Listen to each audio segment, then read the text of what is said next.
The sitting is resumed. Senator King. Thank you very much, Mr. President. I want to first congratulate all of those persons who would have worked on this policy over a number of years. From the athletes and people who work with the various sporting bodies to the persons within government also. It took a number of people to actually get us to where we are today. And for me, as a person who has been involved in sports for most of my life,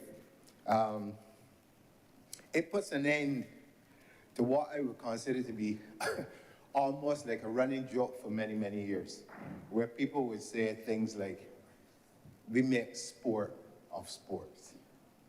And so this is a step in the right direction. And I'm not going to rehash everything that has been said before, because I think all of the speakers have spoken extensively on what is inside of the policy. What I want to look at, though, Mr. President, is more so the implementation of the policy itself. And this is directed not so much to any of the agencies or government or any of, but persons within the realms of sport themselves. And I'll give you a little idea of how I see some of the things that are in the policy, but they're going to need other things to actually activate them. So for instance, we've been talking about building out a sporting economy, so to speak. In order to do that, Mr. President, one of the most important aspects of that is going to be financing. And we know those persons who have been in sport or those persons who have been in entertainment. And may I dare say that when we start talking about professional sports, we are talking about entertainment. Funding has always been a major problem, especially in small islands such as ours, where you don't have a history of having a paying audience for a lot of the things that you do. But if we're going to be asking people as we move forward to build out this sporting economy, banks, credit unions, these types of lending agencies are going to have to change their attitudes towards this particular aspect of building out the economy. It is going to take investment. And it's going to be risky for the promoters and the other persons who've been involved in things, but we have for many years, and I think sometimes when we speak, we don't give ourselves enough credit for the things that we've done well without any assistance at all. Barbados can boast of having, for a very long time, and I remember as a musician being hired to perform at a number of these events, from golf competitions to Masters football competitions to what was then the Banks Hockey Festival. All of these things were done by local people, produced results. The spin-off for work for a number of people is tremendous. And so when I see the policy itself, and it speaks about the actual business of sport, I'm heartened. Because I know from just looking at it, from small things that we've done in the past, that if the financing is put there, made available, we have the capacity on this island to build out and a really lucrative economy, so to speak. And it will not be the same as, let's say, what you're seeing in Europe, where you have millions of people in this sort of things. But just think of some really small things.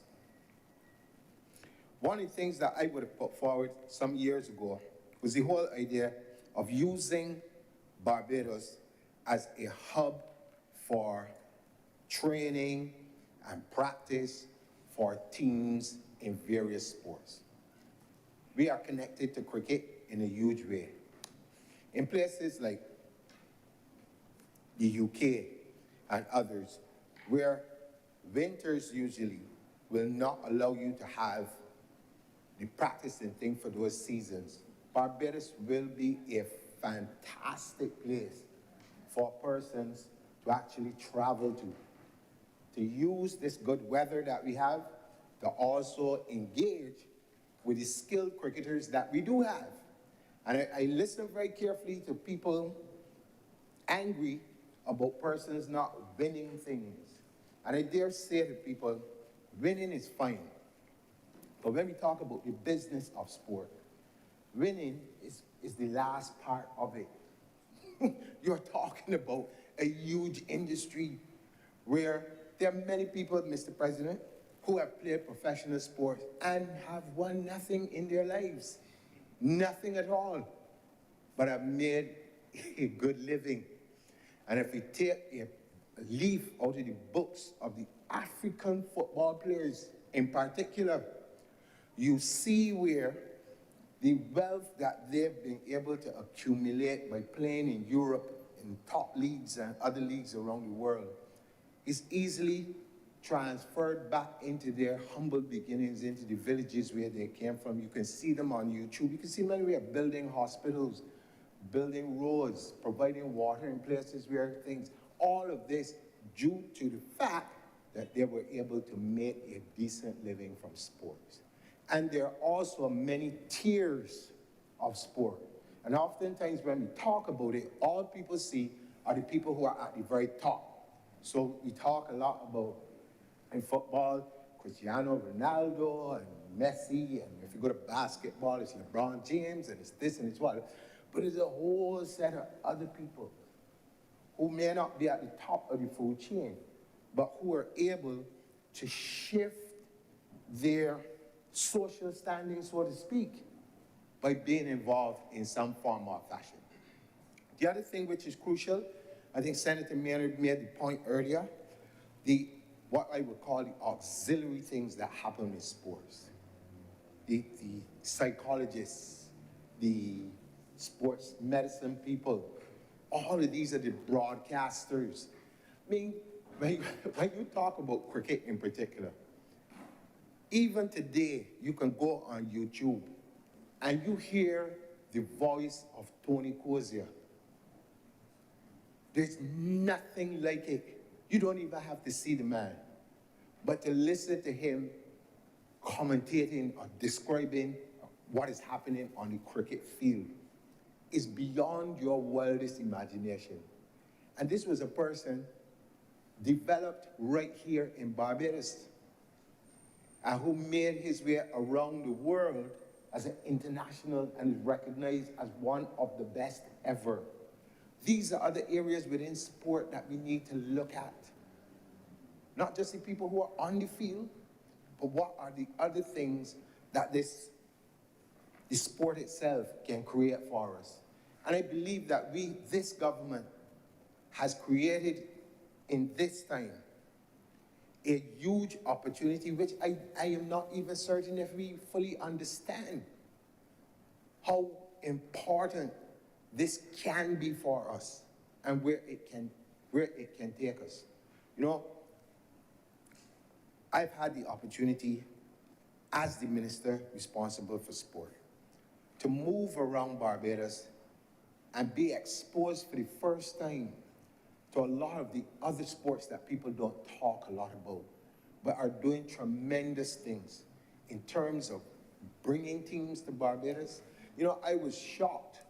I had the opportunity to go into St. Lucie, to go to, well, I guess, a pool, almost like for training, and to understand that people were leaving different parts of the world and coming here silently, so to speak, and using this pool for practice.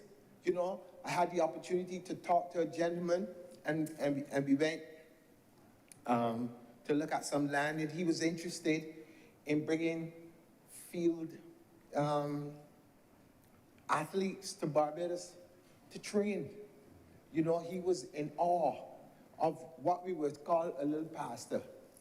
But in his mind, he could see where we could put in all of the things necessary along with the baths and the other things that are needed.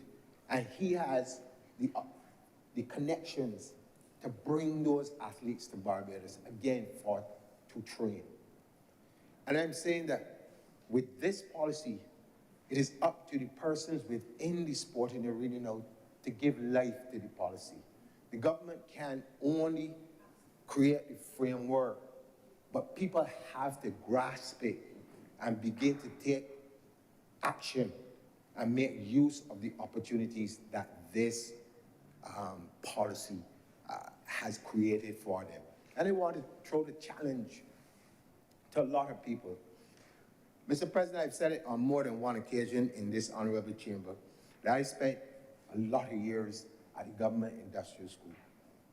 And I saw, well, not as a student, let's just make that clear, not as a student, but as a supervisor and at some stage a welfare officer. But I saw how sport, and a lot of people, this is almost like a secret. A lot of our young boxers that represented Barbados back in the 80s, early 80s, came out of the program at the government industrial school.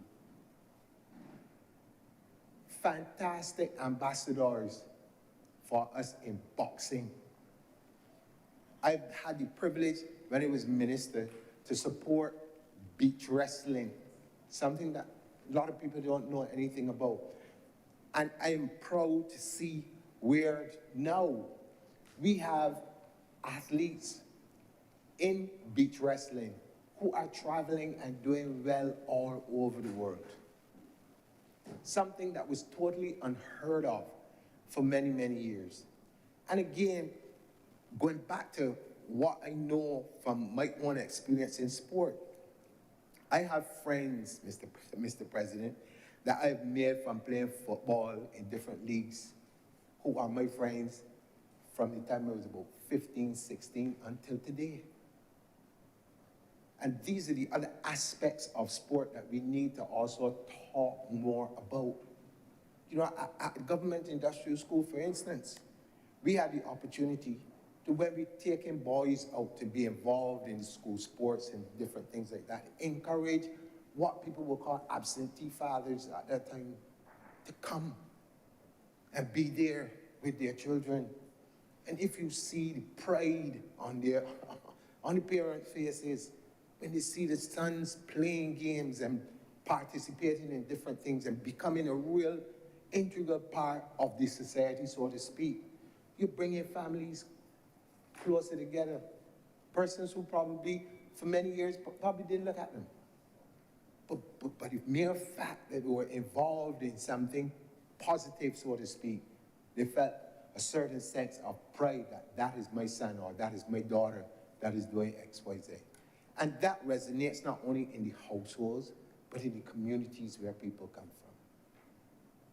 And when you think about what we have done with very little, and we always talk about our national hero, Sir Garfield Sobers, as being a shining example of what sport can do for you. Oftentimes we forget that we've also had bodybuilders of world class that Barbados has produced for many, many years with little or no assistance, really, but just determination. And I suppose it may be one of the things that we need to research, the kind of genes that we have. I heard earlier about the genes. I have to think about it because we have produced also hurdlers. And for all of my life being in Barbados, I do not remember ever, even in school competing, the hurdles was a big thing. But we produced a world champion, a Commonwealth champion, and a Pan American Game champion in hurdles. So it tells me that there is something there that we've not tapped into as yet, but we have the opportunity to do so under the policy, you know, to expand what we do. And I believe, Mr. Speaker, that if we begin to allow our people to use their creativity, especially ones in the community sports. You know, I grew up in a time where, you know, you playing a football match or a cricket match or whatever it is on the past day, grandmothers coming out, aunties coming out, everybody coming out to support. And then you have what we call a food match. If somebody cook a whole set of food in cricket or whatever else, and those were the things that helped to keep the communities together. And I believe I know the policy speaks to social cohesiveness. And this is part and parcel of why it is important that we give life to this policy. But as I said at the onset, the policy is one thing, but it really means that those persons involved in sport, from community level to the actual organizations that represent the various sports, is all hands on deck in terms of giving life to this policy so that we can see the benefits of it. I mean, I am so excited about it. I could probably go on and talk forever, because I know what it feels like. I had my dreams I was born in England, so I always had my dreams of wanting to be a professional football player at some point in time too. But living in Barbados and living in the country, one had to know which is going to be more plausible or feasible for you. So I had to stop playing football and sing. You know what? Best decision I ever made in my life. You know? So we are moving in a place where people may not lose those dreams, where they can dream the dream and actually know that there is a pathway set for them to at least pursue it. Not that it is just, old people would say, a pipe dream, but that there's some ways that we can move. But the financing of it is going to be important. And I also know that the country itself, just from the two things that I mentioned earlier, watching how from sailing to rugby to cricket to football. I know everybody knows when we see Kensington Park whenever there's England or whatever, but there's so many other things that happen on island that people come in for. And one of the things I've always preached, and I guess I will preach it until I can't preach it anymore. When you have beautiful sunshine and weather like this, have a beautiful ocean that all around you, you must find ways to monetize these things. And sporting activities are going to be part and parcel of that diversification of the economy that people keep talking about if we do it correctly. We have the capacity to do it. And I cited earlier some of the things that we've done well, that we've seen some results, but it's time now, as we always say, to ramp it up and to do a lot more. But without the financing and the change of attitude, it would be difficult. We also need, when we talk about the change of attitude, we also have to speak to our spectators. People have to place a value on sport, so that we might not be able to house, let's say like you watch a soccer match in South America or in Europe, you see hundreds of thousands of people at it. It's too small. We can't do that. But we could get 1,000, 2,000 or whatever into a space to support whatever it is, if we really change our attitude as to how we see the sports. I am a firm believer that if we can get 3 to 5 sports to be semi-professional, that we'd be on a good trajectory. And I'll tell you why. Oftentimes, as the world changes, scouts who I've come into contact with over the years have thought that they don't want, very seldom they want what we call raw material. They're looking for athletes who are at a certain level that they can finish them, so to speak, to get them into professional status. And I believe that with semi-professional sports, those are like first steps. You're getting people's attitudes right. You're getting them to understand the importance of good nutrition, taking care of themselves. You're teaching people how to speak if someone puts a microphone in front of you, because all of those things are important for interviews and for selling the games and the different things like that. So we have to be able to look at it holistically in terms of if we want to promote and get our people off island to be involved in various sports across the world. It is a reality that we face. You know, we're small, we don't have a huge population, so in terms of us putting on events and stuff like that, a couple of hundreds, maybe 2,000 at the most, I suppose you could get at things on a regular basis, but you have to start somewhere. And I believe that this is a fantastic move, and again, I would like to commend the various ministers themselves who worked on it and all those other persons. And I believe that as time goes on, we might not see the benefits of this quickly, because as a lot of these things are going to have to unfold as we go along. But I'm sure that at this point in time, those who will benefit from it in the future will look back at this day as being a turning point for sport in Barbados. And with those few words, I'm obliged to you, sir. Thank you very much, Senator King. Senator Dr. Brathwaite.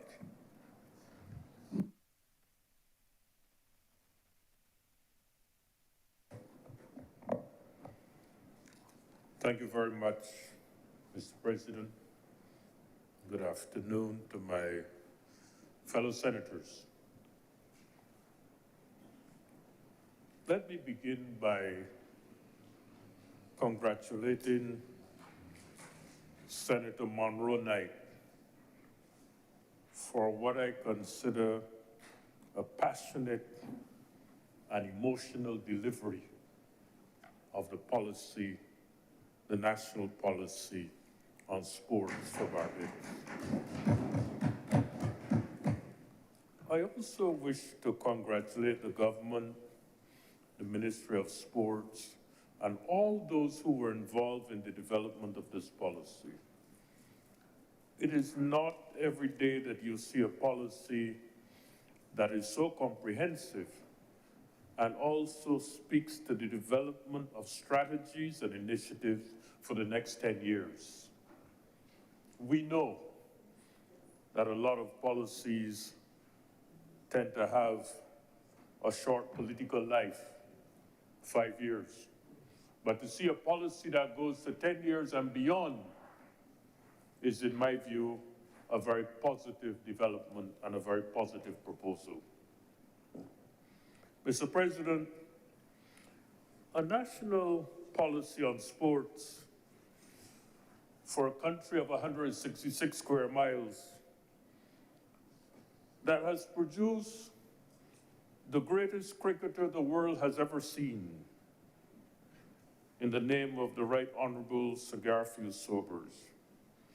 And a country that today holds the world record for the 400 meters in the person of Sadie Williams, and that has produced outstanding personalities and athletes in other fields, as have been mentioned by Senator John King, can only have a policy of excellence to preserve and to promote excellence in this country. It is not every day that a country of 166 square miles, I will go further, Mr. President, there is no country of 166 square miles that has produced the kind of athletic and sports talent that we have in Barbados. In fact, Mr. President, I am not sure that we have sufficiently celebrated the icons of sports in our country. I am not sure that these icons are part of the history lessons in our schools. When we teach history and the history of Barbados, do we talk about the Right Honourable Cigar Few Sobers? When you pick up the books on British history, you hear about their exploits and the persons who have led them to where they are today. Do we do the same for our icons? Do we lift them up as exemplars of people who have achieved greatness and say to the youth, these are the persons you must emulate? I think not. I think there's need to do more to show to the young people that they too can achieve greatness based on the achievements of the sporting icons of our country.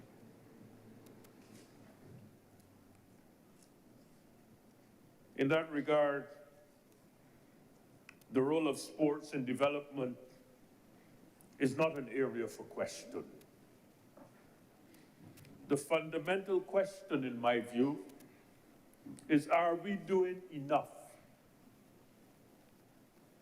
And how much more can we do to make sure that sports get the attention that it deserves in national development, especially for our youth? I believe that sports and recreation must be an important component of our management of chronic non-communicable diseases. It is no secret that these diseases are a threat to our development. In a country where obesity exists at a level of 30% of our population, and evidence suggests that these obese children, 30% of our youth, and these obese children will become obese adults with all the consequences of obesity, which I shall not go into in detail. Are we producing a healthy population for the rest of this century and for the 22nd century? Are we producing the persons that are going to lead this country to the future if they're not healthy? Mr. President, I believe that we must promote sports and healthy eating habits as two critical factors to produce the next generation of Barbadians. The bill before us, therefore, the proposal, the policy, is important for national development, not only as an instrument of economic development, but also an instrument to manage our health better. I'm aware that efforts are being made to treat with the challenges of crime. Increasing levels of criminal activity in our society is an area to which the government is giving priority attention. In doing so, the promotion of sports at a community level will help to strengthen our communities and provide opportunities for at-risk youth to be gainfully engaged in activities that contribute to healthy living in healthy communities. Finally, Mr. President, I believe the time has come for us to develop a national sports fund. Sports and the promotion of sports is expensive. We need to have a fund that will support the development of sport in our country. And I'm not talking about a fund primarily provided for by the government and the taxpayers. We need to tap the private sector. We need to call on those who make substantial profits by operating in this country to support sports and to give the youth an opportunity to participate in sporting activities in our country. And there needs to be a mechanism to make sure that that happens, because at the end of the day, the government can't do it all.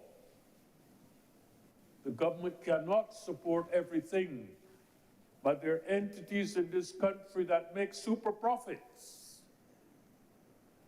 Are they contributing to sports? And if they are, how much? Mr. President, the time has come for us to back this policy with an instrument of financing that would ensure that we achieve success in developing sporting activities for this country in the next 10 years and beyond. I'm obliged. Thank you very much, Senator Dr. Bruffett. Senator Nichols.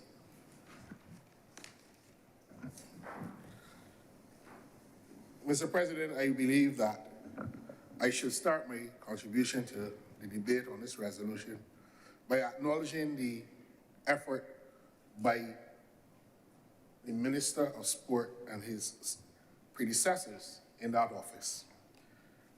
Nonetheless, Senator King, who was for some time Minister of Sport in this country when the Barbados Labour Party took office in 2018, and a serious discussion on a national sports policy started to take shape.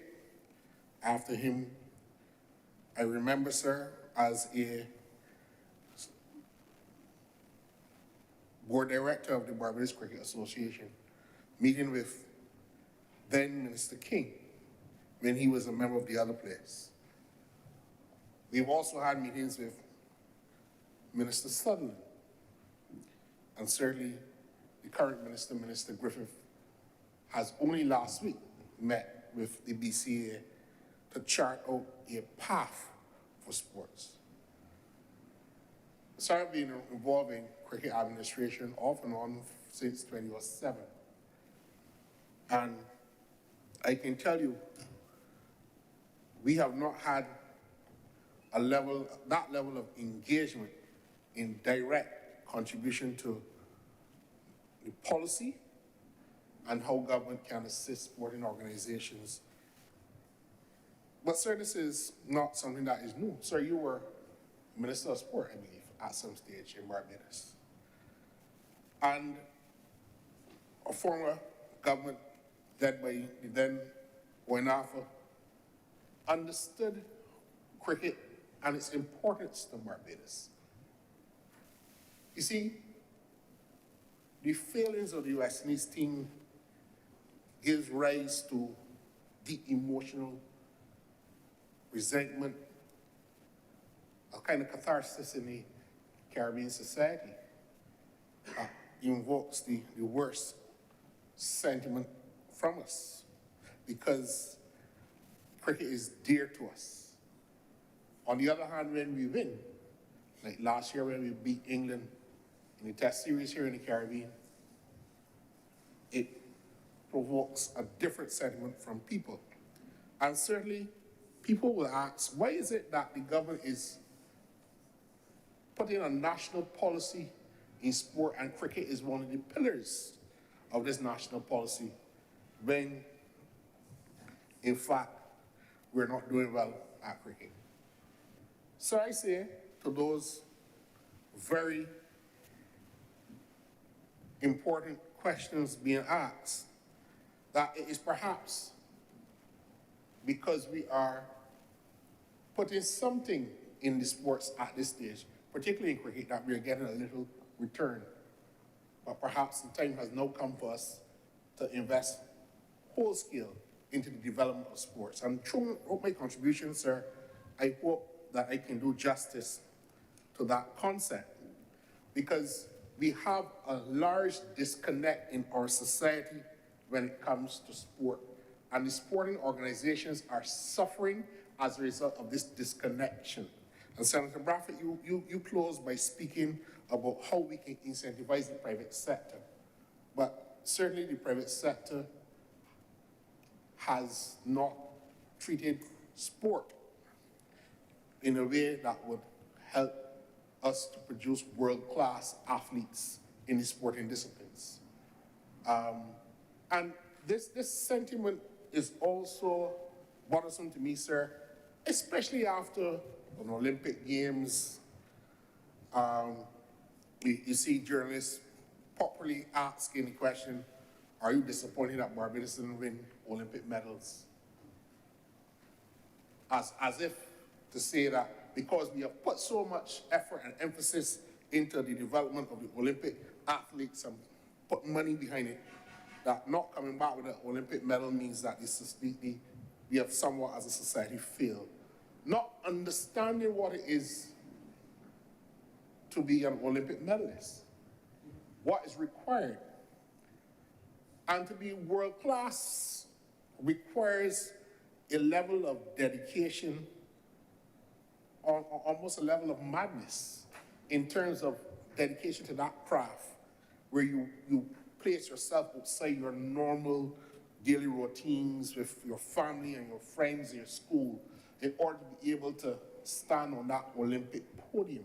And the stories of Olympians throughout the world tell you this story, that it is a tremendous sacrifice in order for them to get there. We haven't gotten there yet. And I would hope that with this policy, there is a shift in our mentality, because this policy is being designed to shock us into a momentum that will facilitate sport and create an enabling environment to create world-class athletes and to see sports, men and women, as equal participants in the future of Barbados. Too often, sir, people who play sports, people who are involved in sports, have to get turned around in this country in order to go about their national duties. We know in the Employment Rights Act, you can't stop a sports person from national duty. But only recently we had to intervene to ensure that a government agency allowed a Barbados national team manager time off from work to fulfill that duty, because it is not spelled out in law that player support personnel also shall have the opportunity to be off from work as part of their national duty. So that there is a residual attitude that this thing called sport is something that you're all doing out there for fun, and it is not as important as your day-to-day work routine. And this policy attempts to change that dynamic. A whole-scale recalibration of how we deal with sport is what this national sports policy contemplates. And so I wholeheartedly support it. And I thank the Honourable Senator Dr. Maron Knight for the fervent way she introduced the resolution to the chamber today. And one would have thought that she herself was a sportswoman in a way in which she represented sporting disciplines and the need for this revolutionary change in the way in which we deal with sport. Sir, I think you know, and members of my parliamentary team know, that this, what my sentiments on this, and I really want to give the minister and his team, because when it came to parliamentary group, I made some comments on it. It went back. I met with the minister and his team, and I raised a number of comments, because you see, important in these green papers is to make sure that there is a certainty of incidents, that the persons that are targeted by this policy can see the benefits directly from the policy that hits the target. Quite often we have policies that do not guarantee that certainty of incidents. I told the minister, sir, that I could not fault him on this policy on its clarity of purpose, because we all could agree its purpose, but the question was the certainty of incidents where I had challenges. Because I remember on the day where we discussed this in parliamentary group, the headmaster of my son's school took the opportunity to call me one side and reprimand me because the Sports Council had canceled the Herman Griffith cricket competition last year. And the boys had not played cricket at school, primary school, competitively for 2 years because of COVID. And it was not good enough. And I said to Minister Griffith, we can't take this policy to the country at the same time we are telling them that we are not ready because of COVID. We're still having challenges. But the truth is that the Sports Council was having its own difficulties. Coaches getting out to schools and so forth, and timetabling and issues with schools, and, you know, sports was not the predominant concern when people got back into school last September. And that is a fact. I also raised the issue with teachers who want to pursue coaching qualifications, getting difficulty with getting time off. We do not have enough qualified coaches across the spectrum of sports to take young Barbadian women and men to the next level. In order to do that, sir, we need to have a level of dedicated professional coaches who acquire coaching qualifications that are accredited from the top sporting disciplines which they pursue. So it's all right to say you go and do a little course at BIMAC, not knocking an institution like that or another other organization online, let's say, but is it accredited? What is your experience? And professional coaches not only have to acquire skills and disciplines in the sport, but they have to be able to manage children, manage the emotional concerns that children present, and also must be trustworthy in terms of handling children, because we would scarcely think that that is an issue. But today, sir, I tell you, even in cricket, we have to make sure that when we send our boys and girls overseas, that we can assure parents that they are responsible adults. But coaching is something that we have taken for granted because a lot of people play sports and have played it well and achieved certain success at the national, some regional and international levels. And we automatically assume because of their exploits on the court, the field, that they are good coaches. And they have a great amount of knowledge of the sport. But that doesn't mean that they can translate that into getting young people today involved, so that coaching is really, really important. But coaching is, sir, one element of what I consider to be the player support personnel, because we have managers, we have physiotherapists, we have data analysts who analyze the data in the individual sports. These things are becoming more and more apparent. I have a friend of mine, sir, who's a coach of the Barbados national hockey team that is now away in the CSC games. But I remember him coming back from the CSC games. Barbados had already been knocked out of the final rounds of the competition.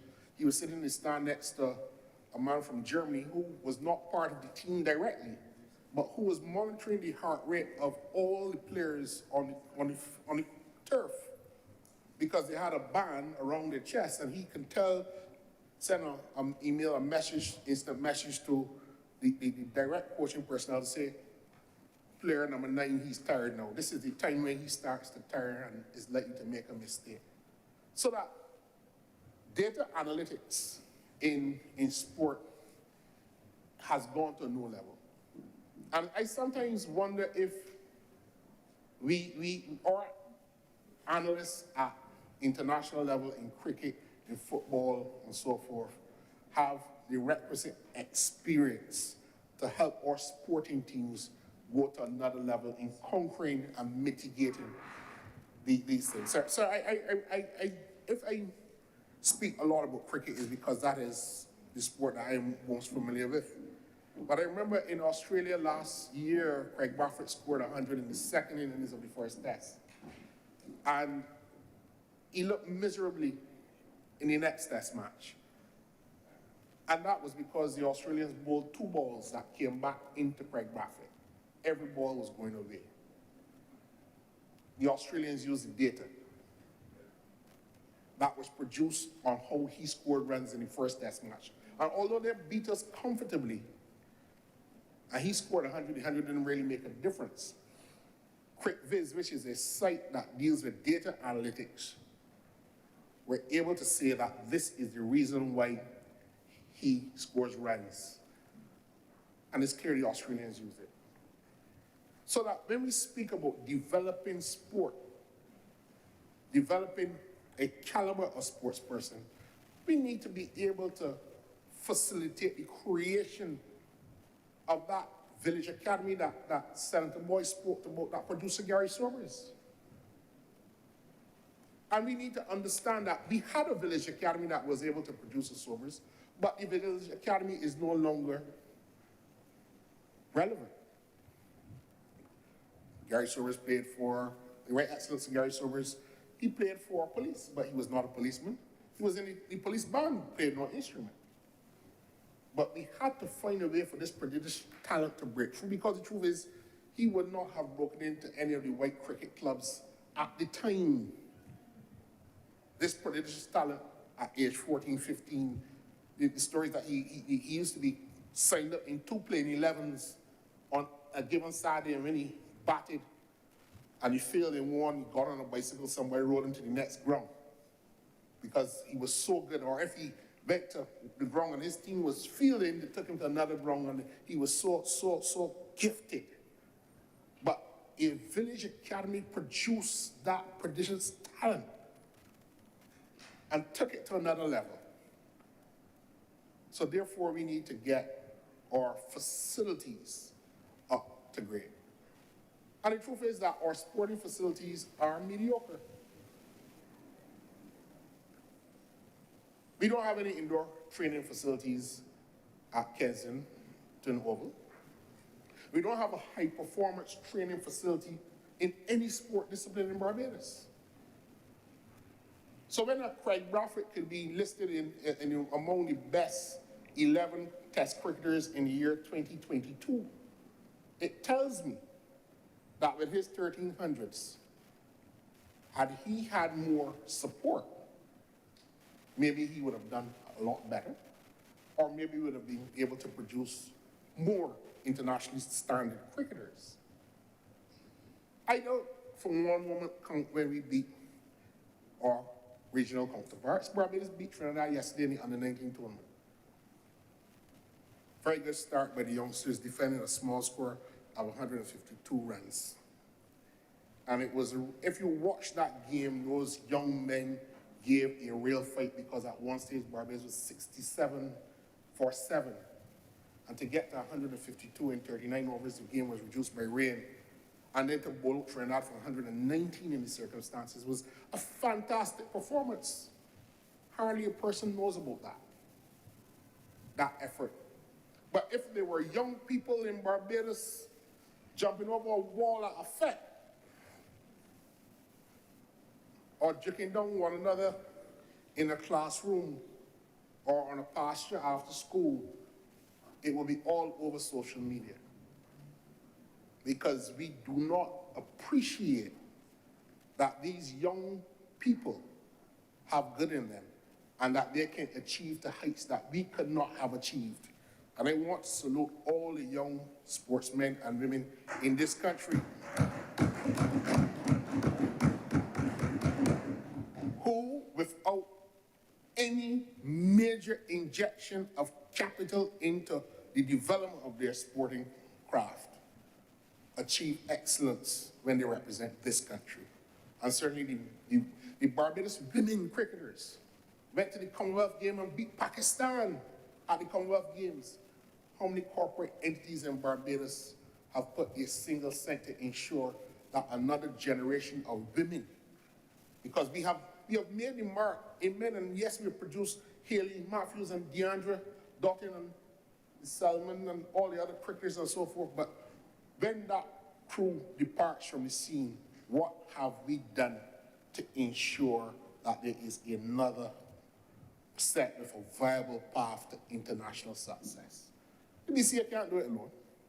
And I want to say that one of the things that has really marked, I would say, the modern success of Barbados cricket at the regional level, because we dominate the regional tournaments in all the age groups, men and women.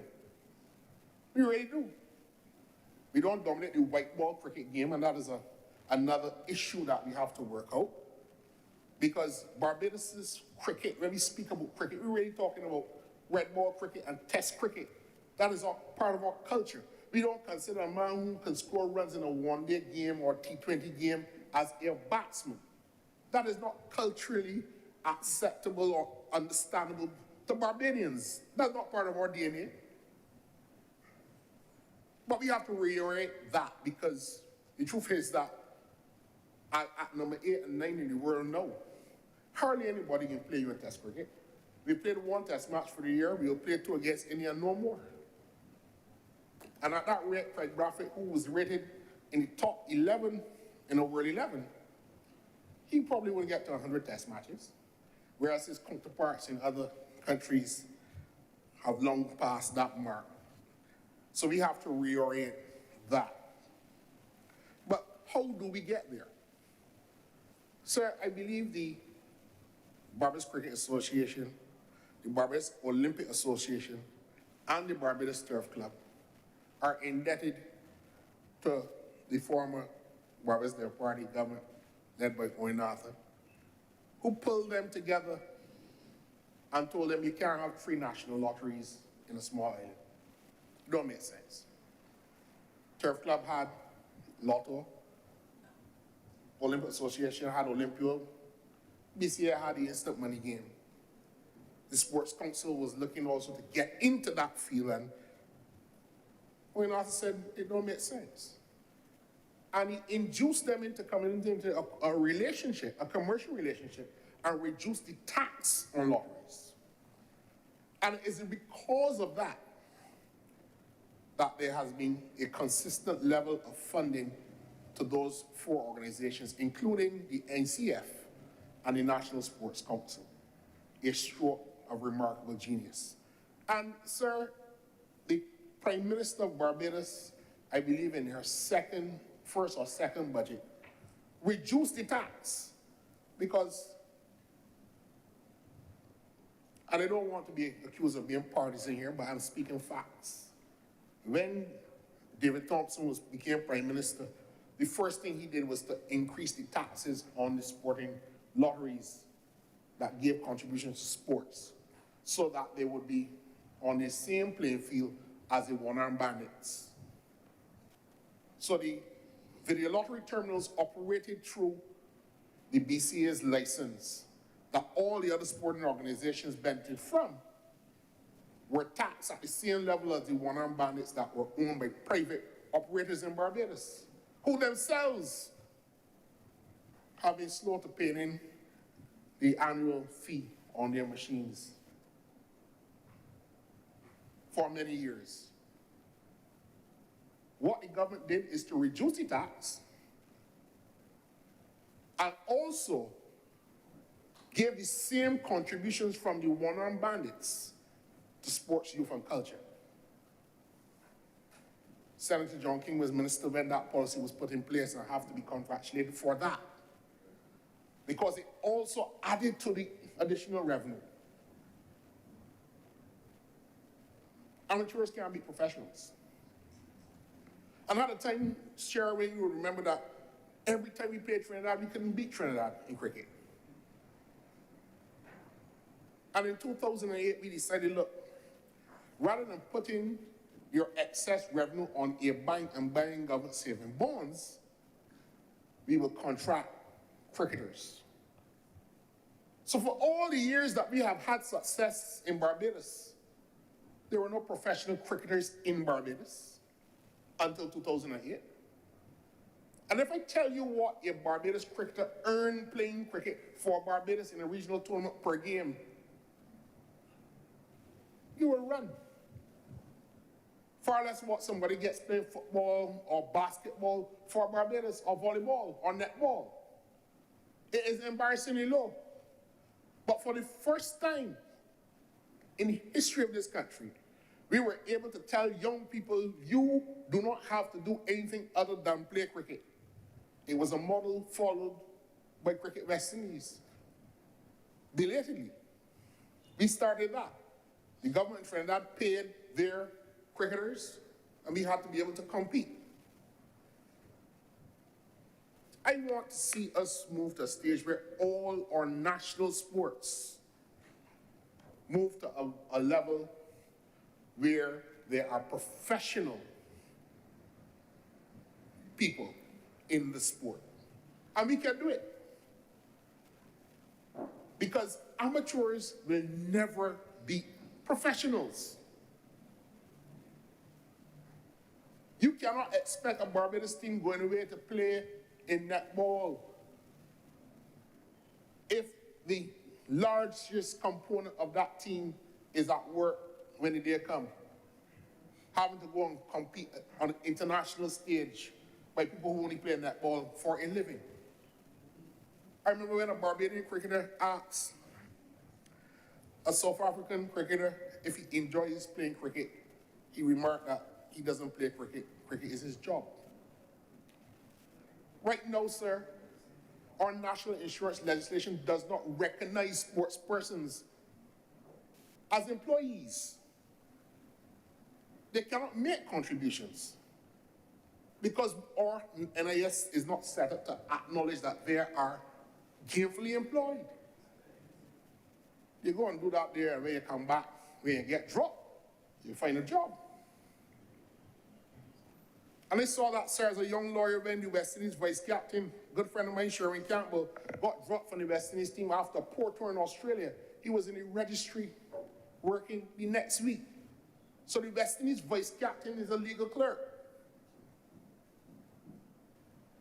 But we will quarrel when we cannot beat the rest in the world.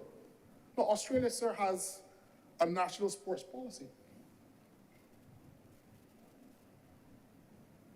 Deeply ingrained into the culture of the Australian psyche. We will do well to mirror the efforts by the Australian sports governance bodies in setting up a regime for the management and the development of sport. We all know it makes money. And the truth is, it boggles my mind why more young people will not play or get involved in sports. Because really and truly, you think outside of Rihanna, those young men that went to Commonwealth School, nobody don't make any more money than them in terms of their age cohort than the cricketers. No one that went to Commonwealth in that time, outside of Rihanna. But you would have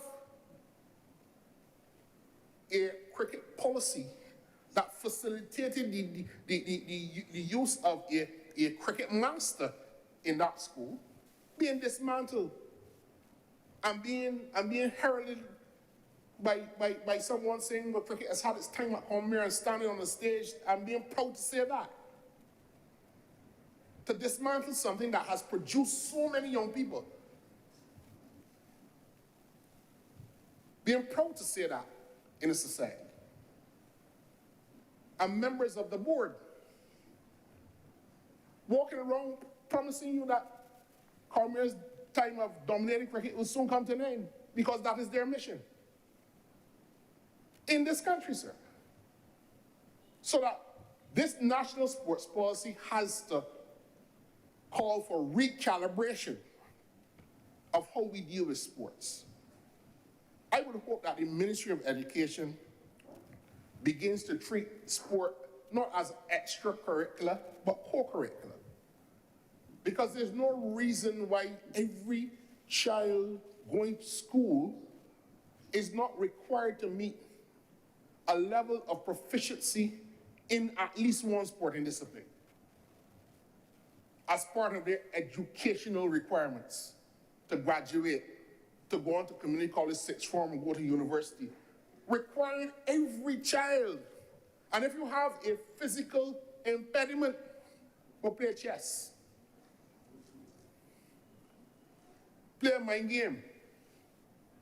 But there's no reason why children, I don't understand why physical education stops for most students in fourth form. Why would physical education stop for most schools? What are we emphasizing? Well, certainly some parents nowadays, sir, have caught on. Because if I don't know the number, but there is a big pull. And I pledge to come back with that number another day.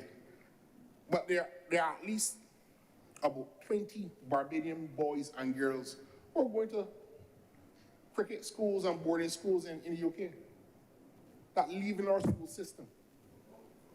Not through the BCA alone. Parents are putting their children through school. Some of the same boys in the Barbados under 19 team don't go to school here in Barbados. They came from England and gone out to St. Vincent with the Barbados team. Because the parents recognize that if their children have to go to the next level, we don't have the level of facilities that some secondary schools have in the UK. We have the talent. Sir, in my first speech on my return to this chamber, I bemoaned the fact that there were too many sporting facilities in Barbados that were dormant. And a year later, it continues to be so. There was a time when most major businesses in Barbados facilitated sports and social clubs as part of their give back to their employees. That is a thing of the past. Banks Breweries have gone up to Newton. They sold the building. I understand it is supposed to be, the playing field is supposed to be a green space. I see from they're probably building a mall there, sir. And a lot of the residue from the construction is being dumped on the field. But we gotta be careful that we don't see an application to change that into parking or another mall. You go behind there, Barclays Bank, which is now part of First Caribbean Bank, had a sports club. I doubt it is active, or it's certainly not as active as it was when I was growing up. You go up the road, Cameron Wallace, one of the largest telecom providers, had a large monopoly in Barbados and pulled its weight when it came to sports in Barbados. They've sold that building. But what have they done to the sports club? Many a young cricketer came through youth cricket and went on to BET at the time. A whole set of them from the early 1990s team did well in the youth tournament that was held here in Barbados, and they got a job. And the truth is, they had the flexibility to play cricket for Barbados and the West Indies because there was a culture that was introduced to sport. You come down the road with Bibix, shut down. Texaco, shut down. And we expect young people to be model citizens when we don't have the opportunities for them being facilitated, at least to be in wholesome activity.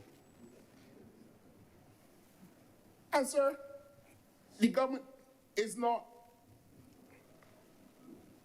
blameless in this exercise too, because I can't understand why the Barbados Defence Force Sports Program doesn't have a cricket team in our domestic competitions anymore. I can't understand it. All the government ministries, Ministry of Agriculture, the public workers, MTW had a cricket team. That ground is no longer being used. I'm not sure if Transport Board, they had a team too, but we had a policy, both government and private sector, to facilitate sports and social clubs.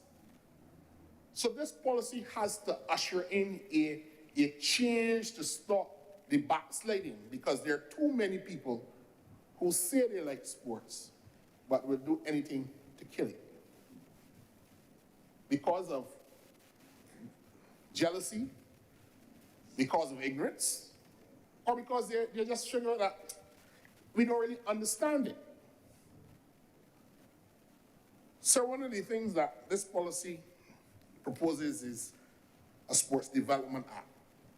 And a number of the incentives essayed by honorable senators, I believe, will form part and parcel of that legislation when it comes into fruition.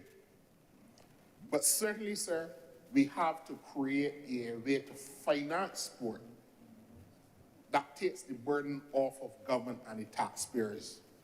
We have to create, as the government has said, a more community-intensive way to develop sports.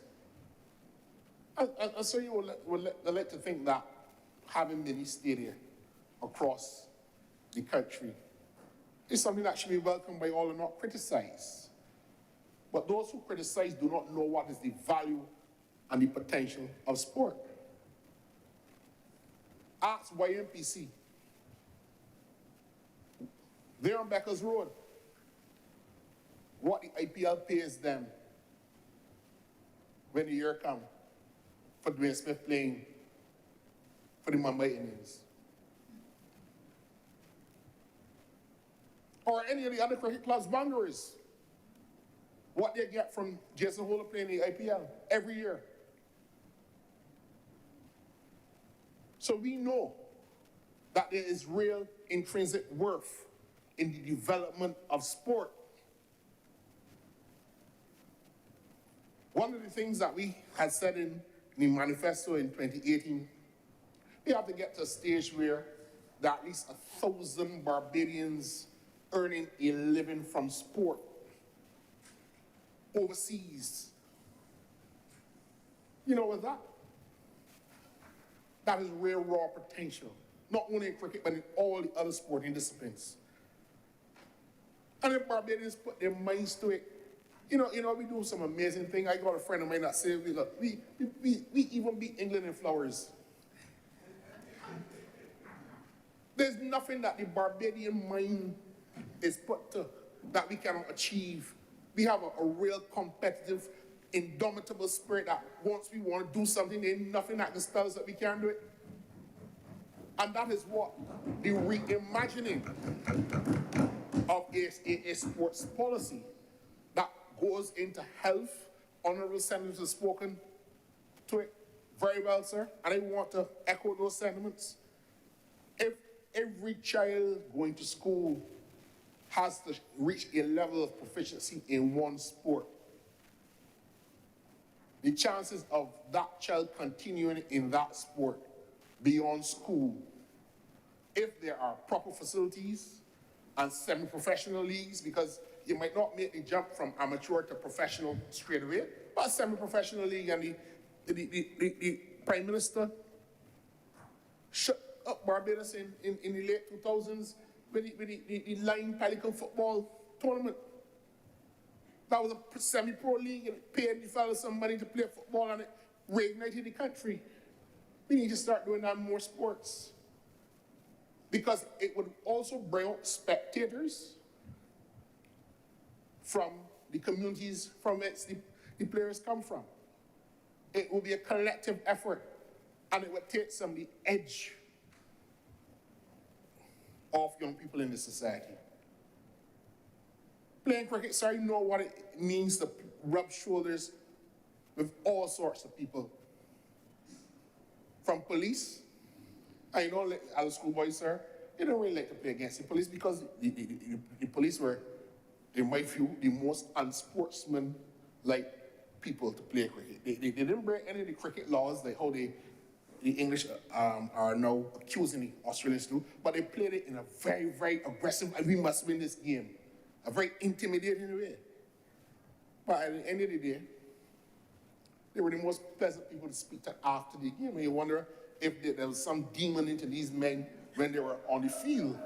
And that duality taught us as schoolboys important lessons, that you could be aggressive in the sport and play the sport to a certain level, but when you came off the field, you were now a different person. And those are the important lessons that we can learn from sport. Sir, I want to close my contribution to the debate by calling for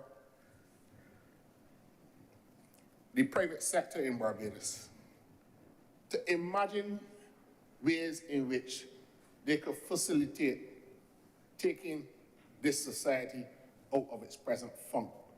We talk about crime prevention, but there has to be a national call up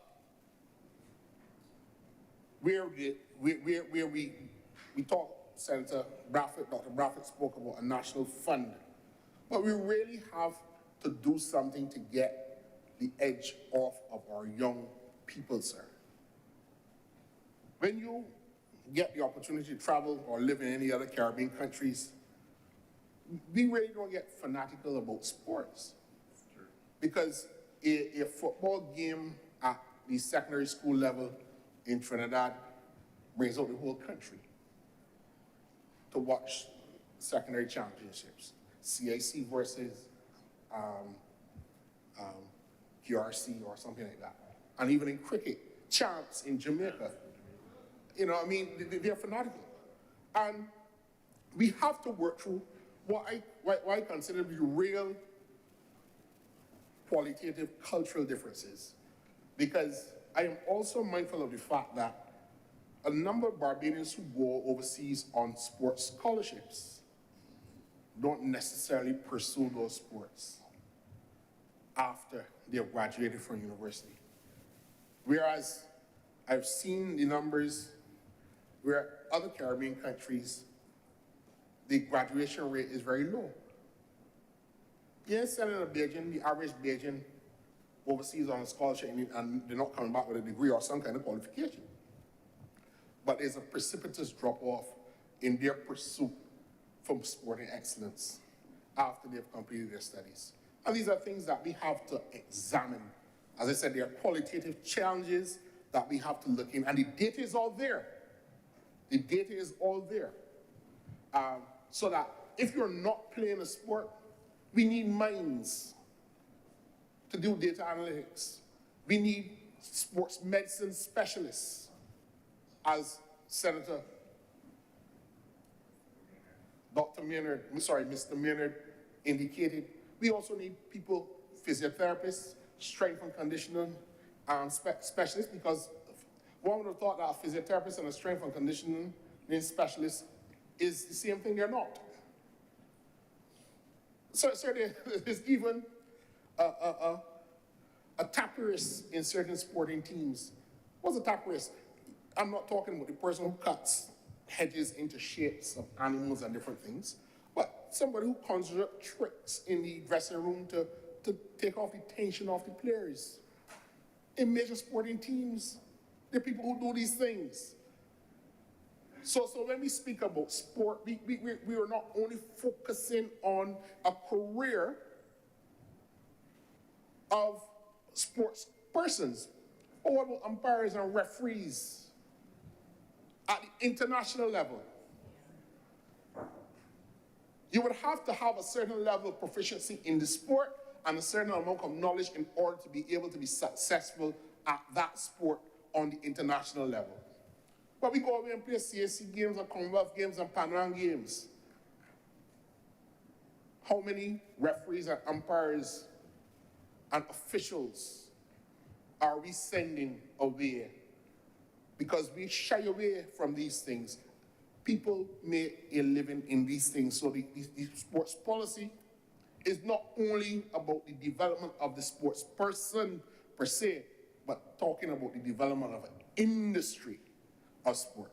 And that is critical for our development. So I would again close by congratulating the Ministry of Sport and all of those who have worked and toiled to bring this policy in fruition. We will be keeping our eyes to ensure that this does not fall into file 13.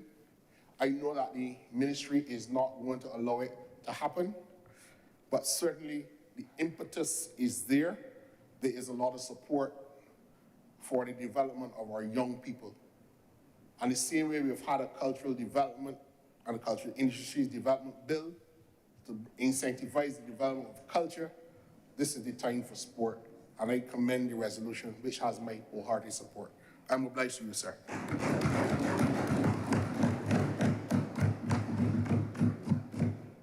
Thank you, Senator Nichols. Senator Dr. Moronide. Thank you, Mr. President. Mr. President, let me thank all of the honourable senators that have contributed to the discussion this morning, to this afternoon. I believe that all of the contributions have demonstrated the importance of this resolution, have demonstrated the fundamental understanding of the importance of what the resolution is trying to do. And I believe that it really demonstrates as well that the ministry and those that have contributed to the Green Paper have really hit the nail on the head in the context of the critical objective that has been elaborated for the national sports policy, particularly in the context of the elevation of sports as a critical pillar of Barbadian national identity. Because if we are able to do that, if we're able to elevate it as a critical pillar of national identity, then all of the things that have been spoken to here, Mr. President, then we will see happening. Because that means then that we will stop, as somebody said, making sport at sport. It means then that we will be able to get the commitment from all of the players. Senator King talked about all hands being on board, because if it is elevated as a central pillar of national identity, it means that it is something that the country does together. It means that we will see the professionalism and excellence that is needed in that context. Mr. President, I want to, in particular, as I thanked all of the honourable members, but to single out the contribution of Senator Nichols, who I think spoke from a place of intensity, of passion, and of knowledge in the context of this resolution, and again to support everything that was put on the table. I want, Mr. President, just to speak as I close to the point that was made by several of the persons calling for a greater investment from the private sector. Very often the private sector speaks of corporate social responsibility, but that often means that they invest in trophies and t-shirts. That's sponsorship. That's not corporate social responsibility. Corporate social responsibility is more developmental. It sometimes means making an investment for long-term return, and that is what is needed. And I want to, again, align myself with all of the comments that have called for a greater participation of the private sector in this development agenda, but also as well, the calls to ensure that whether it is within the public or the private sector, that we make sure that we provide the opportunity and space for our national sports persons to be able to perform and do what they have to do without fetter. It is a disgrace, Mr. President, that we will be at this year, 2023, still having a situation where we have organizations that are preventing our sports person from being able to take up opportunities, whether it's to train or to play or whatever the circumstance, including the support services within that context.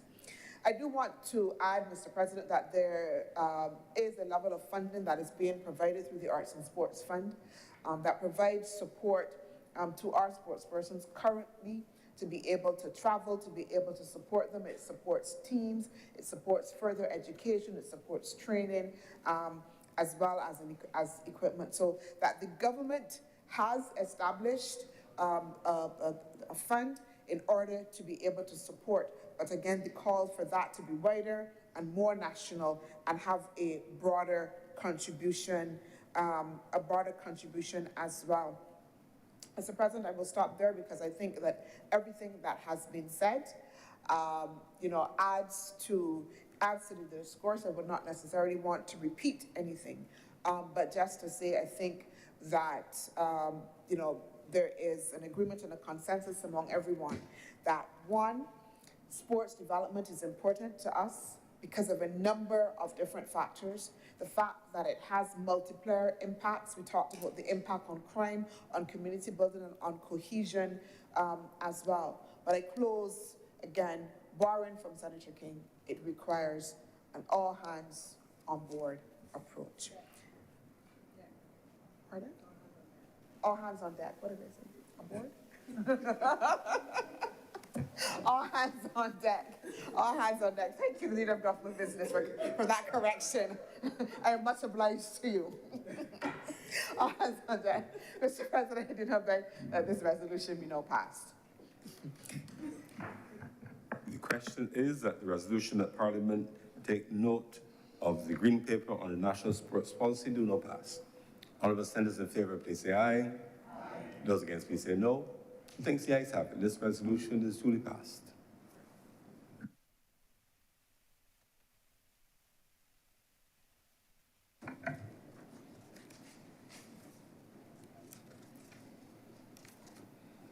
Order number 4, sir. In the name of the Honourable Leader of the Senate, to move the second reading of the Airport Service Charge Amendment Bill 2023. Senator Cummings. Thank you very much, Mr. President, and I rise on this occasion to introduce the reading of the Airport Service Charge Bill. This is a measure, colleagues, that is constituted as a budgetary measure. And so the Prime Minister, in her statement in March of this year, would have made a number of proposals which would have been taking legislative effect at different points in time. This measure is meant to take effect from the period of July 2023. And so what that measure effectively set out to do was to stimulate intra-regional travel and to ensure that we address the many concerns that were being raised with regard to the cost of inter-regional travel, specifically the taxes being applied. It is a stimulus measure, and so, Mr. President, the Prime Minister announced that there would be a 43% reduction in the application of the airport service charge, and that would be specifically to stimulate travel into the Caribbean region. Now, this is a significant measure. If colleagues would recall, a few years ago, probably 2 years ago or so, we also came to this honourable chamber and we at the time made an amendment to the Airport Service Charge Bill Act at the time. And what we made the changes in order to do was to broaden the scope of that bill from purely CARICOM member states to incorporate Caribbean member states, which then represented the 14 member countries of the CARICOM region, the 5 associate members of the CARICOM region, and the broader Caribbean Basin region, which then expanded the scope of what we were doing. And so now here we are again, Mr. President, going back to that legislation to reduce the application of those charges to that scope of persons representing the Caribbean by 43%.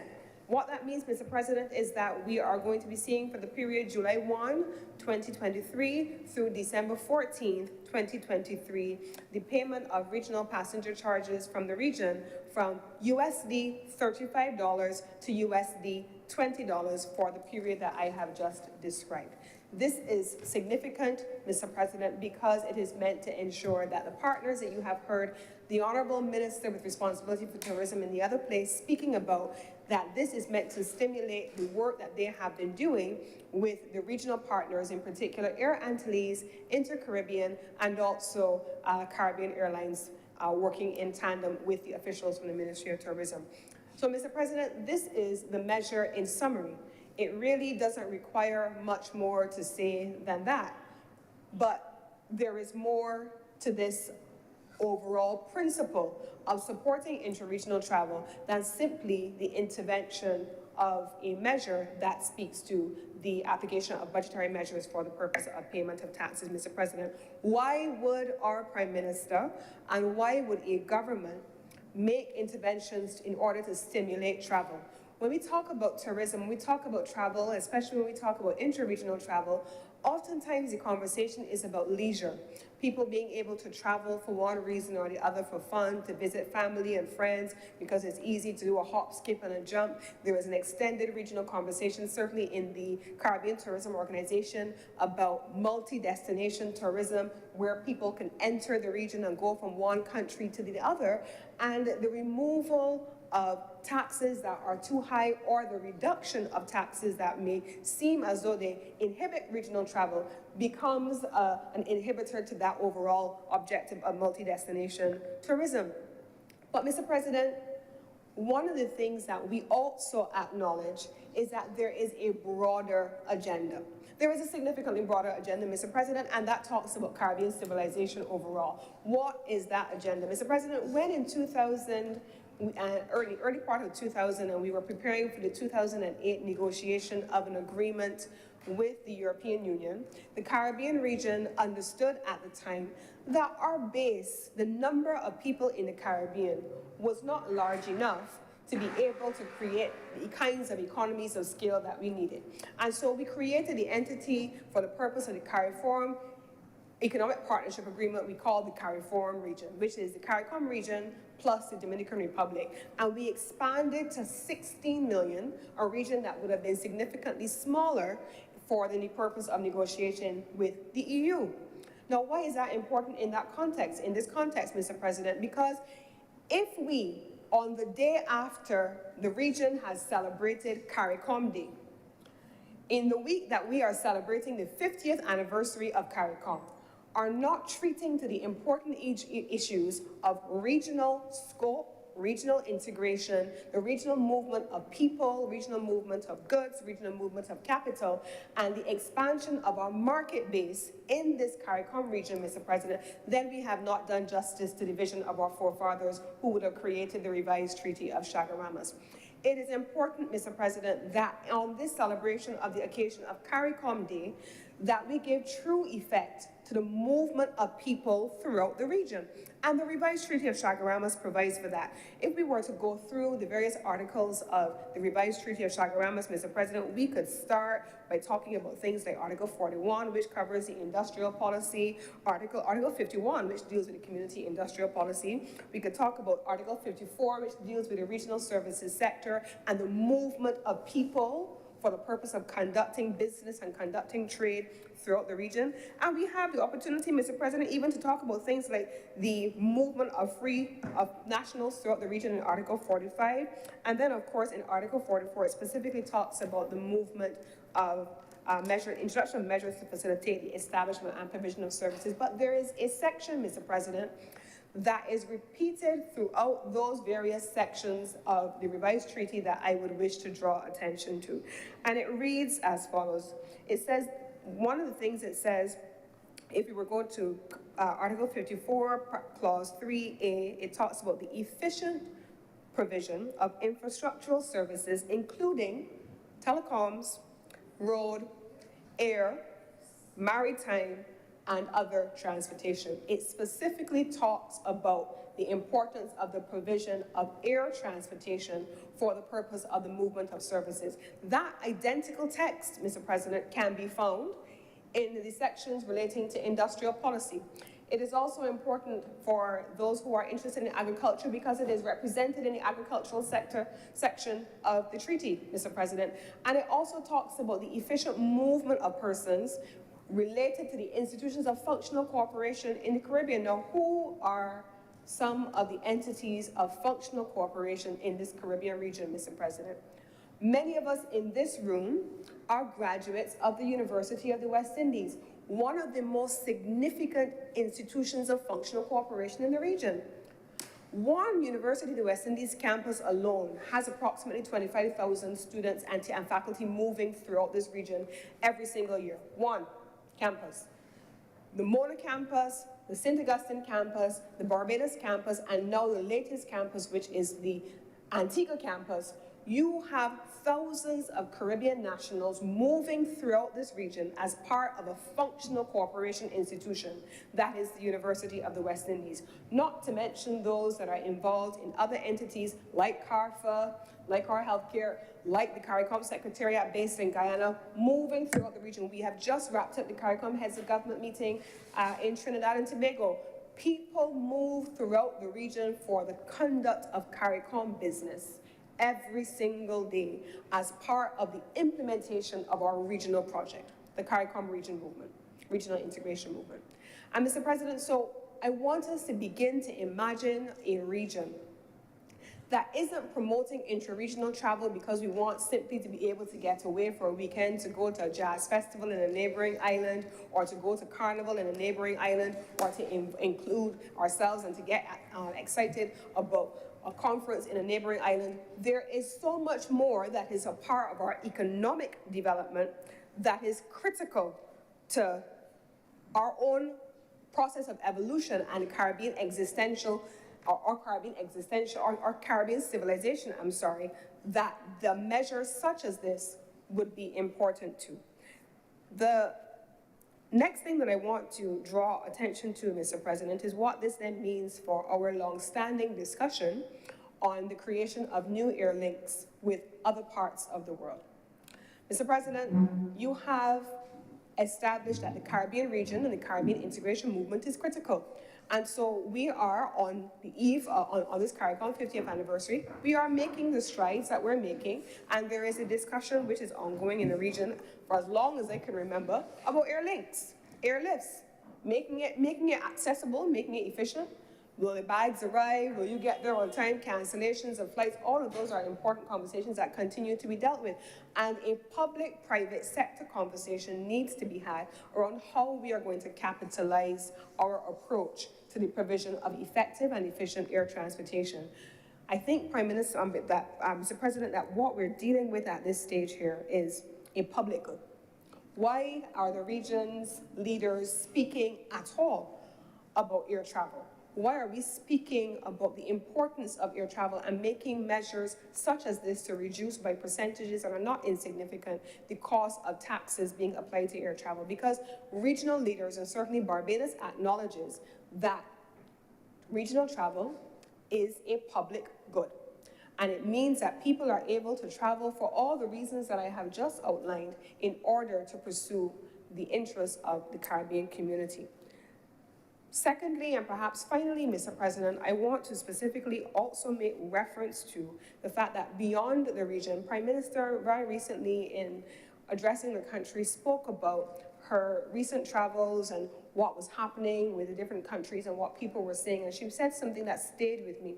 She talked about the rise of the global South.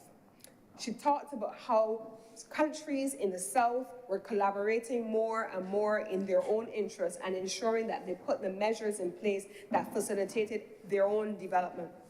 And here it is, Mr. President, that the Caribbean region, by way of CARICOM, has an opportunity to ultimately expand our engagement as a collective with the other regional groupings of the Global South, starting with the African continent, Mr. President, and the partners who are there who have been working with us, moving outward to South America, Mr. President, who are also working very extensively with the other countries in the South, and then even further afield, the other small island developing states in the Pacific region as well, Mr. President. The Global South has to once and for all begin to navigate the questions of connectivity and connections with our civilizations who have more in common than we don't have in common, Mr. President. There's more that connects us than the things that divide us.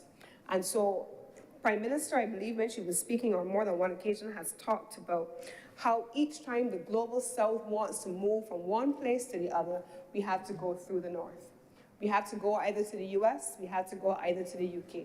And so the development of linkages, air linkages in particular, among the countries of the Global South that is efficient, that is effective, and that is cost-effective is also going to be critical to ensuring that we expand our own capacity. And so, Mr. President, while this bill simply speaks about a 43% reduction in the cost of taxes for intra-Caribbean travel for a dedicated period, the implications of a philosophy driving this policy are actually far greater. And so with these very few words, Mr. President, I want to commend this bill to this honourable chamber and beg to move that this bill be read a second time. Thank you, Senator Cummins. Any speakers on this bill? The question, Senator Dr. Bradford.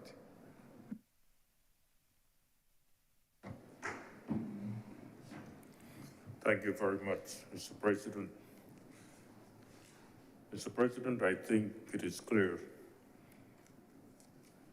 to me that any action that seeks to support and to strengthen Caribbean integration in the Caribbean community is something that deserves our support.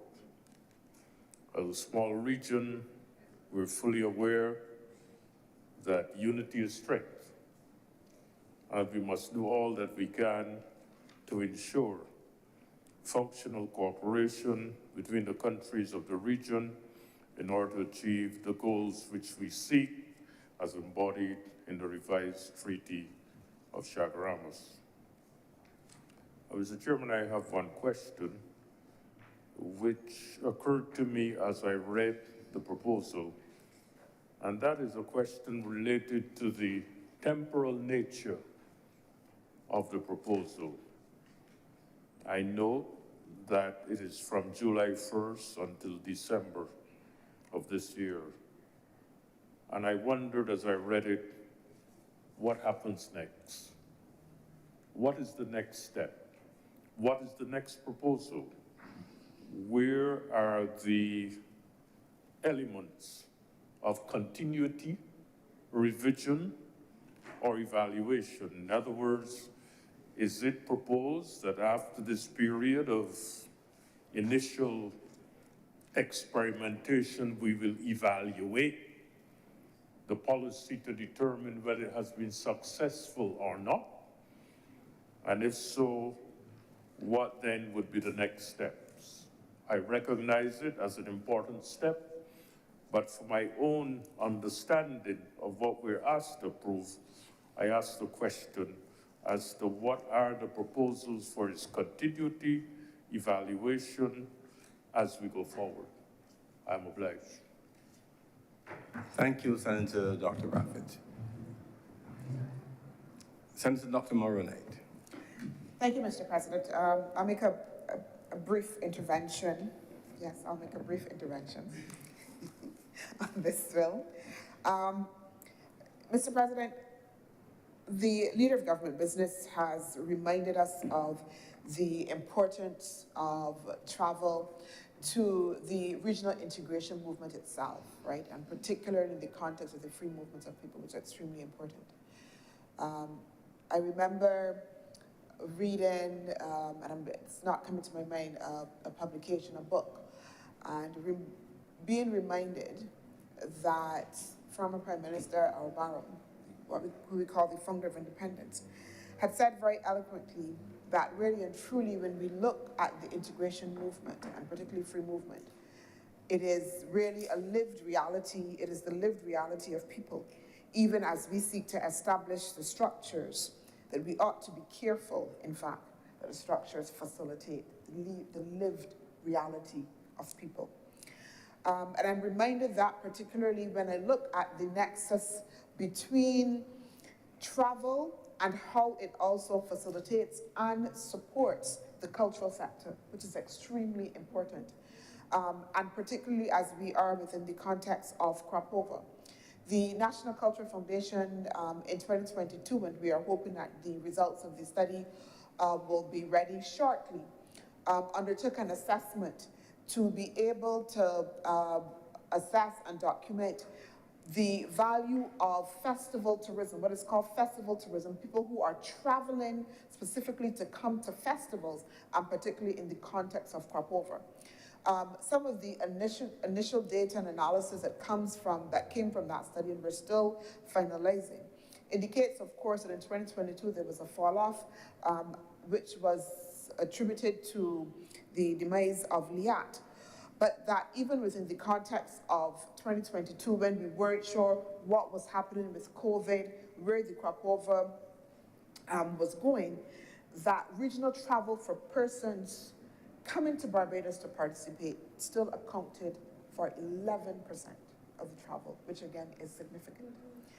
That is then also buttressed by previous studies that was done in the context again of looking at festival tourism, which showed that in many instances, not only in Barbados, whether it was Trinidad, whether it was St. Lucia, that again, interregional travel was a significant portion of that. The analysis that was done indicated that in the context of crop over, it was as much as 25%. For, I think, St. Lucia, it was as much as 35%. And again, for Trinidad and Tobago and their carnival as well, it was even higher. I think it was like 54%. And it really demonstrated that when we talk about interregional travel and facilitating, that we ought to understand that it supports, again, a myriad of things that happen. And one of the other areas that the study identified was that it supported a number of small businesses as well. That when they surveyed those in the context of the cultural sector, it was primarily sole proprietors, small business people who depended on the festival tourism in order to be able to make their living, Mr. President. And we have again, nexus again with those that offer affordable housing, accommodation, again, for those regional travelers who come to participate in the festivals around those particular time. There are the food vendors, etc., Mr. President. There are the hucksters and traders, the people who come to participate in Bridgetown Market. We talk about crop over, the entertainers as well, that move, Mr. President. Those also contribute. Those also as well depend on that interregional travel for their living. One of the things that the National Cultural Foundation is seeking to do is develop a more developmental aspect to the sector. And we are counting and relying on the experiences of others in the region around festivals in order to be able to build out that development model here, those lessons that are learned. And one of the critical planks on that is how we can move our entertainers, again, across the region to be able to participate, again, whether it's in Trinidad, St. Lucia, etc. So that the interregional travel plays a significant role in building out the cultural sector, Mr. President. I think is important for us to be able to understand and pay attention to, so that we appreciate that the issue of airlift is not one that we can deal with centrally, but certainly in the context, Mr. President, of this debate, efforts to make sure that we can facilitate that in a proactive way in order to ensure that we have the investment. People coming here from the region, particularly from crop over, is extremely critical, because we know that for the summer months, then we don't necessarily have the tourists that come from the north. And therefore, incentivizing our regional partners, our regional countries to be able to come to Barbados, particularly at this time, is important. The final point I want to make in the context, again, of festival tourism and cultural, and the nexus between culture and travel as well, Mr. President, also has to do with how we are intending to build out our entire cultural industries sector. And the nexus also that has to be made, not only in the context of, yes, people coming to participate and jump and all of those things, and entertainment, but the real fundamental value in the cross-collaboration that happens. So again, over 2023 and the latter part of 2022, the National Cultural Foundation has been undertaking a number of training workshops intended, again, to increase the capacity of our local practitioners in a number of different areas, whether that is Bastard Creek, I don't understand why I can't pronounce that word, but that word, making basketry. Thank you so very much for your help. Basketry. And again, a lot of what we have done is to forge regional partnerships experts that have to come again from the region, some come from Africa, and emphasizing, Mr. President, that we really ought not to underestimate the value of the regional travel outside of just the simple tourism factor. But that certainly in the context of culture, it plays a very, very significant role, Mr. President. Thank you. And I believe I was short. Thank you very much. Thank you very much, Senator Dr. Monroe Knight. Senator Cummings. Thank you very much, Mr. President. I want to thank the honourable colleagues who have spoken. Thank you, first of all, to Dr. Charleston Brathwaite, who raised the point of the timeline for the application of the measure through December. I believe that when this measure was originally contemplated, there were two things that were being considered. One, of course, having the opportunity to look at the performance of the application. So there has to be a balance between the number of seats available to move travel from within the region into Barbados and the application of the measure. So when the absence of LIAT hit the regional sector for inter-regional movement, you ended up having a situation where there were thousands of seats fewer than there were pre-2019, and as a consequence, reducing the travel taxes for the region would not have a significant effect because you didn't have the number of seats that were available. That is the reason why this particular measure is accompanied by partnerships with the partners that I mentioned. So Air Antilles, Inter-Caribbean, and Caribbean Airlines, you have the supporting measures being put in place with additional aircraft being made available. I believe you also would have heard the Honourable Minister with responsibility for tourism and international transport speak about the challenges that the airlines are facing. In many instances, I believe when we came out of 2022, you had partners here in the region who had 2 single aircraft, 90 seats in total, 30 seats flying at a time. That is considerably fewer and fewer routes that were made available as a consequence than we did have in pre-COVID periods. And so as we continue to ramp up the number of aircraft available through the privately owned entities in the region who provide airlift in the region, then you are in a better position to see if the confluence of seats and taxes match, and therefore if the measure has been as impactful as you would wish it to be, and then a determination can be made on what happens thereafter. It is not just a local or regional phenomenon. The reality of it is that every single airline has been challenged, not just by the absence of aircraft, but by the absence of crew.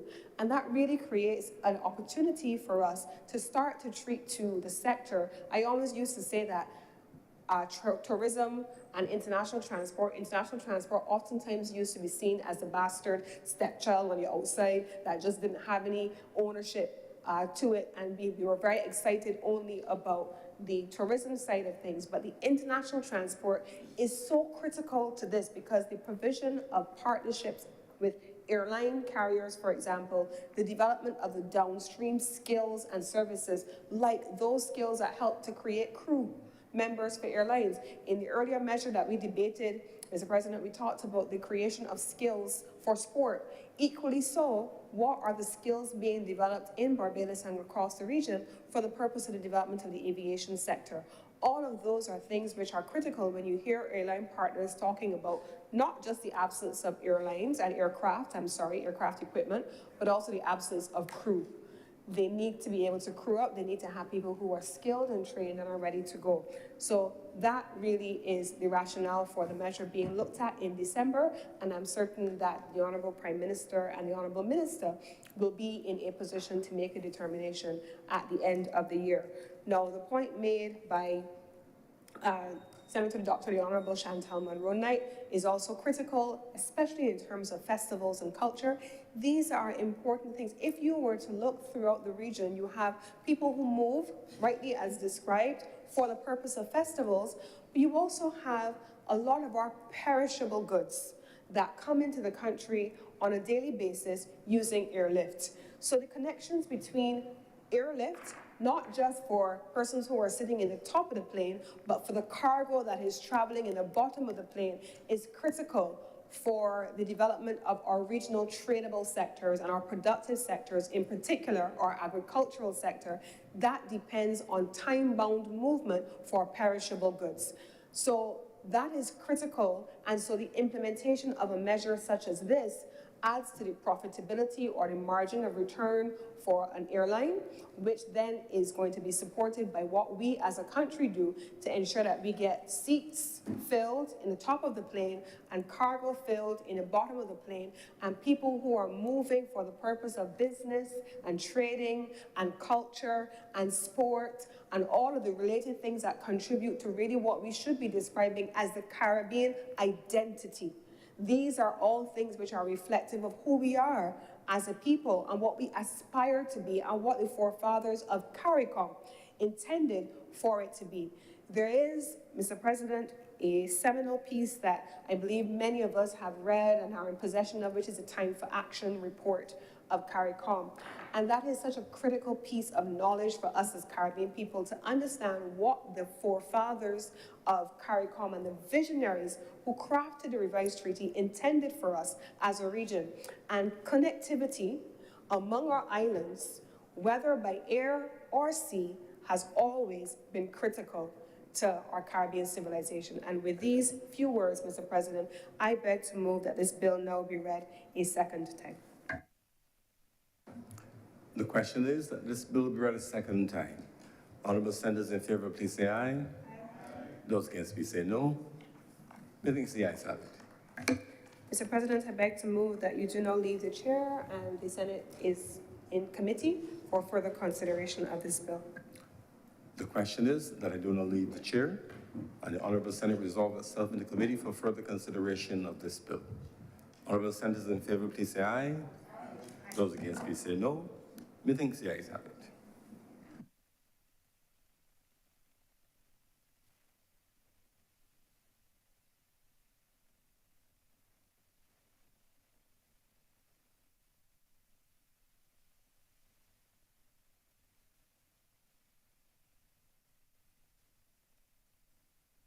The Senate is now in committee. Clause 1. Madam Chair, I beg to move that clause 1 stand part. The question is that clause 1 do now stand part.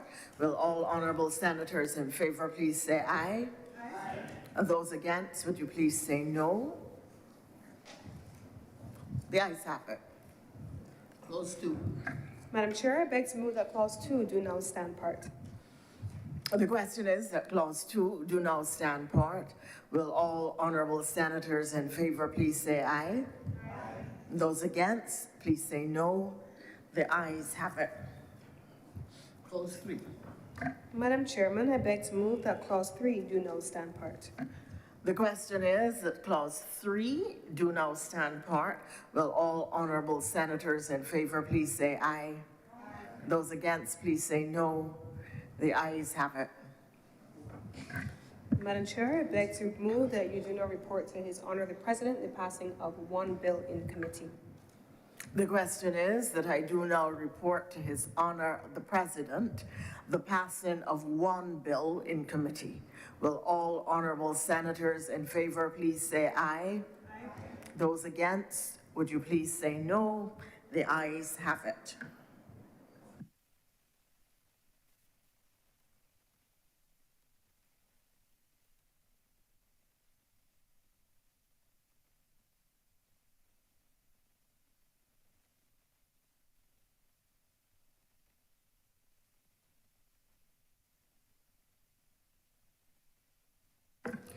The chairman has reported to me the passing of one bill in committee. Senator Cummins. Mr. Chairman, Mr. President, I beg to move that this bill now be read a third time. The question is that this bill be read a third time. Honourable senators in favour, please say aye. Aye. Those against, please say no. Methinks the ayes have it. Senator Cummins. Mr. President, I beg to move that this bill do now pass and be cited as the Airport Service Charge Amendment Act 2023. The question is that this bill do not pass and be cited as the Airport Service Charge Amendment Act 2023. Honourable senators in favour, please say aye. Aye. Those against, please say no. Methinks the ayes have it. This bill is now passed and so cited.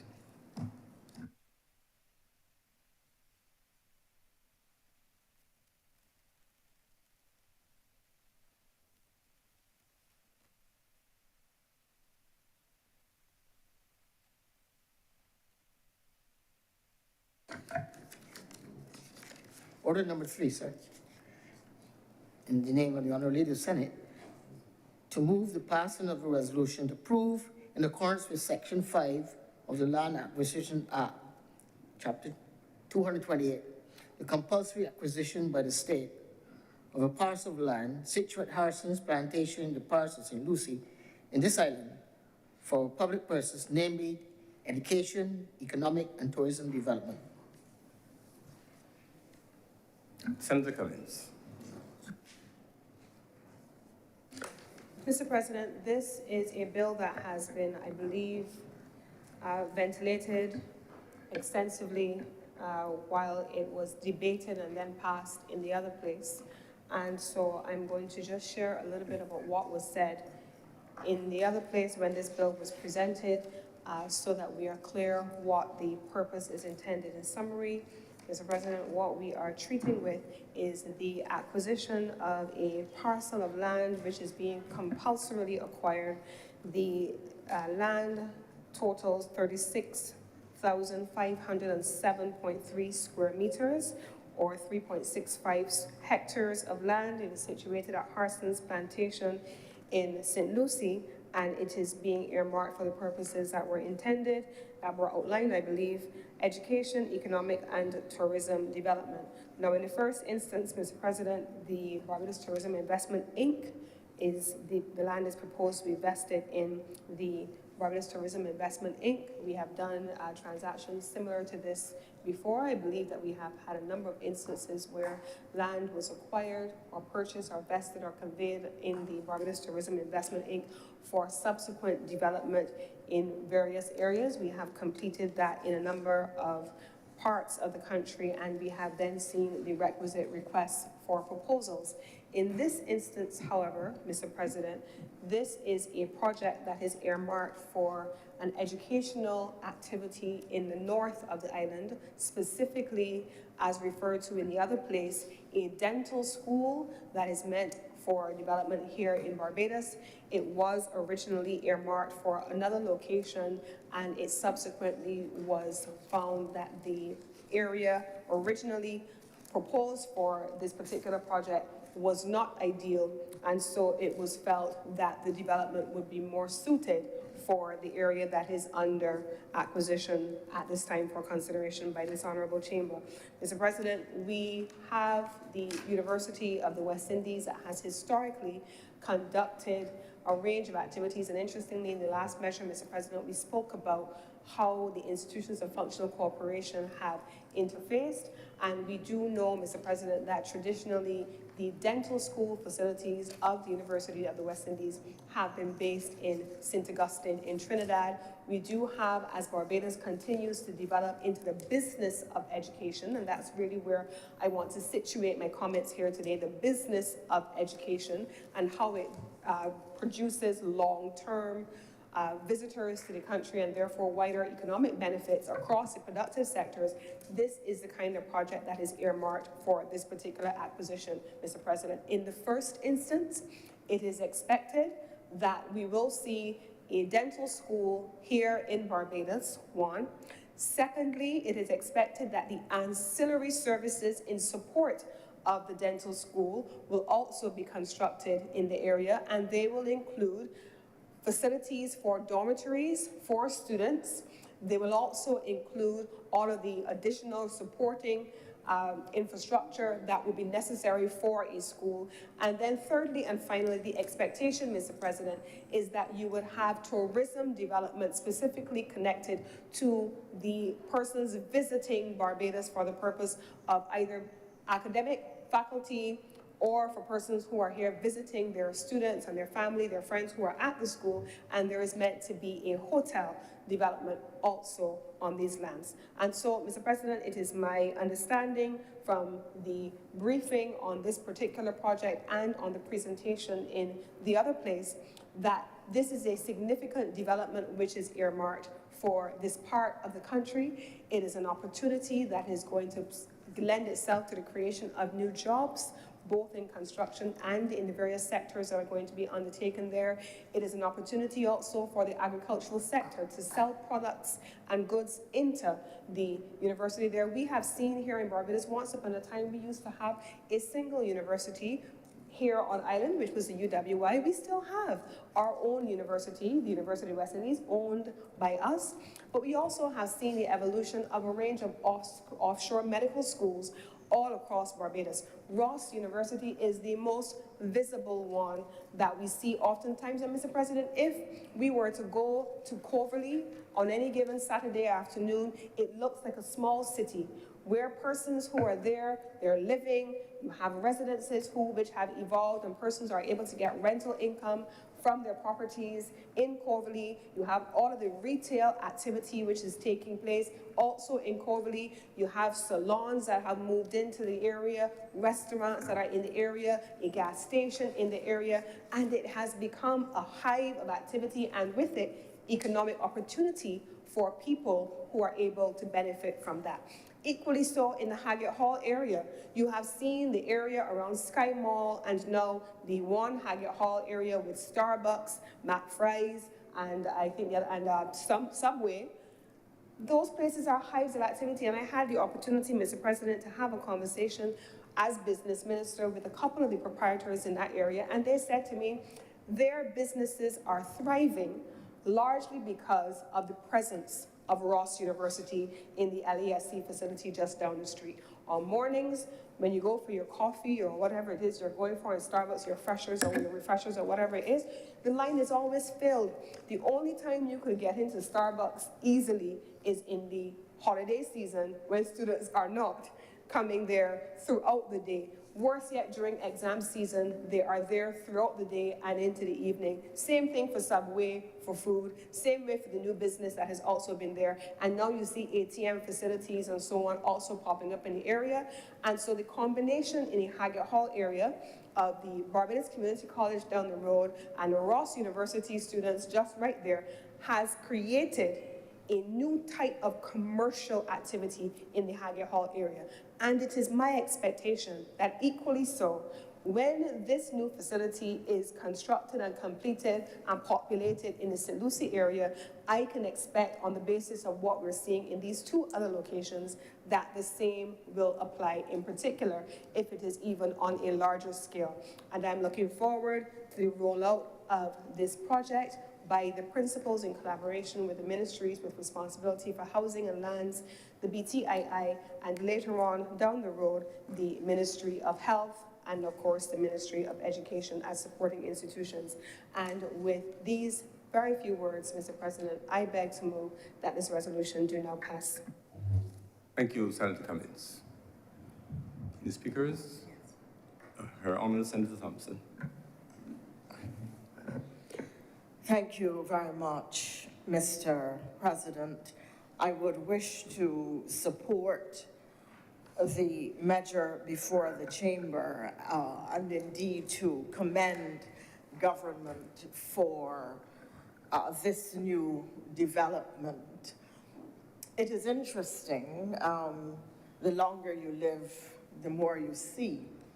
I remember when the opportunity to have what is now the St. George's Medical School was presented in Barbados, at the very hot, vicious debate at the national level which it provoked. It generated a hit song, Cadavers for the Mighty Gabby. God bless him. Now, the most excellent Dr. Anthony Carter. And such is the nature of Calypso, because what he was doing was capturing the national sentiment which was expressed in the debate and reflecting it in song, and in that way creating really part of the historical record, because I see some of the young people in the chamber looking at me puzzled, because of course they would have known nothing of this matter and the extent to which The issue captivated the country for several months, and the debate became extremely acerbic. By way of background, sir, since I know I'm saying that, talking about the history, I remember that I realized that some people just don't know. In the it must have been the early 1980s, it was proposed that a medical school would set up in Barbados. The government of the day, particularly the Prime Minister, Tom Adams, was very much in support of it, and I tangentially would want to observe that.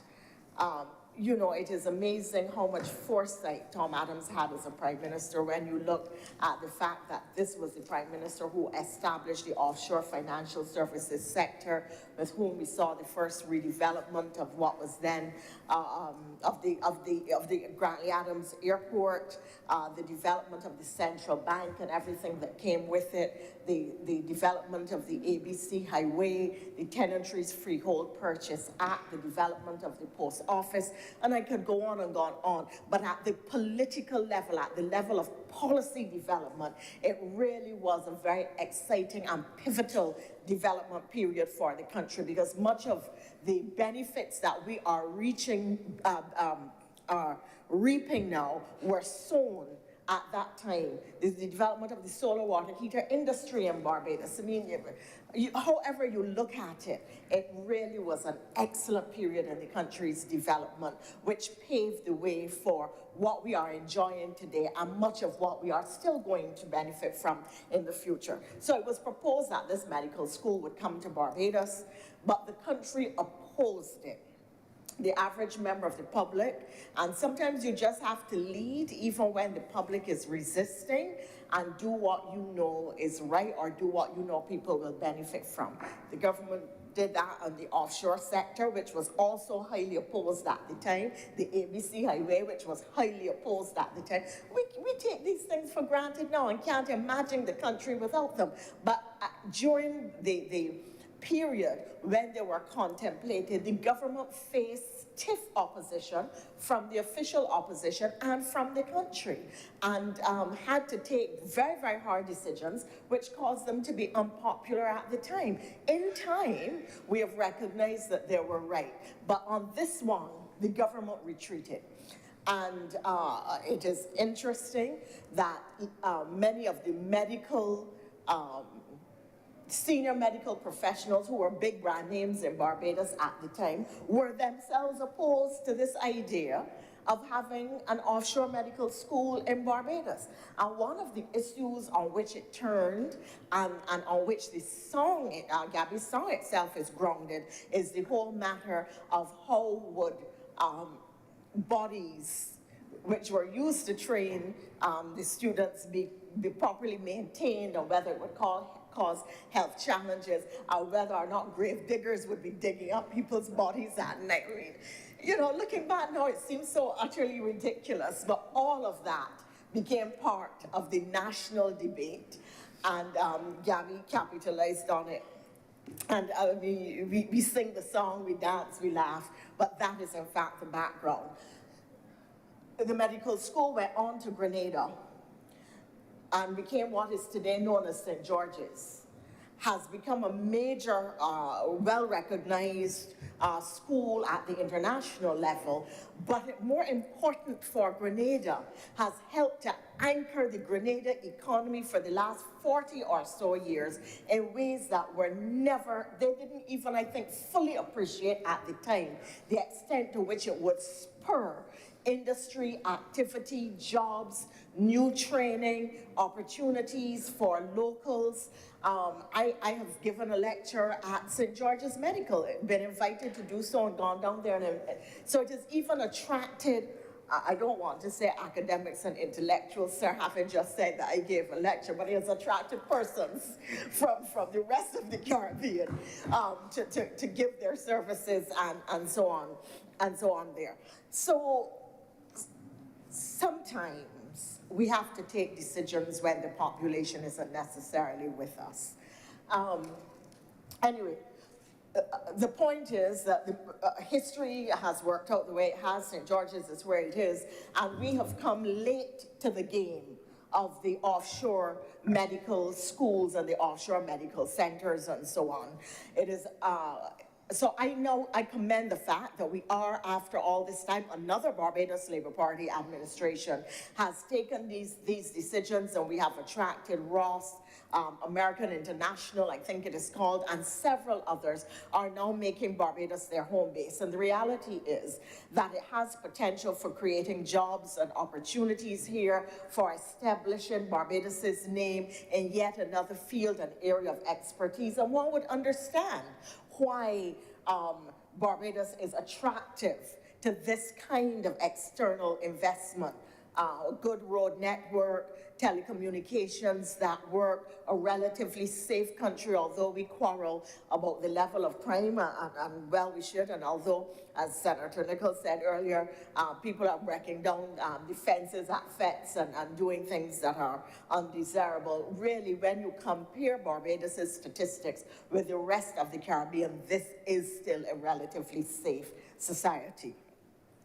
So the level of opportunity now being created by these new kinds of investments is in fact to be commended. And I believe that we should deliberately pursue bringing offshore medical centers, not just offshore medical facilities, training facilities, but offshore medical treatment facilities here to Barbados. And I can think not just of the fact that the dental school or dentistry would be an area, dental work would be an area to attract potential patients. One can think of services for the aging and the elderly, so that we develop geriatric facilities and disciplines and care. One can think of cosmetic surgery, sir. Already there are persons coming in and doing specialist cosmetic surgery in Barbados for weeks at a time and then leaving again. So there are areas in cosmetic surgery that could well be developed. Barbados could be developed as a center. In fact, it is well known that if you want certain types of cosmetic surgery, you go to Brazil to get it.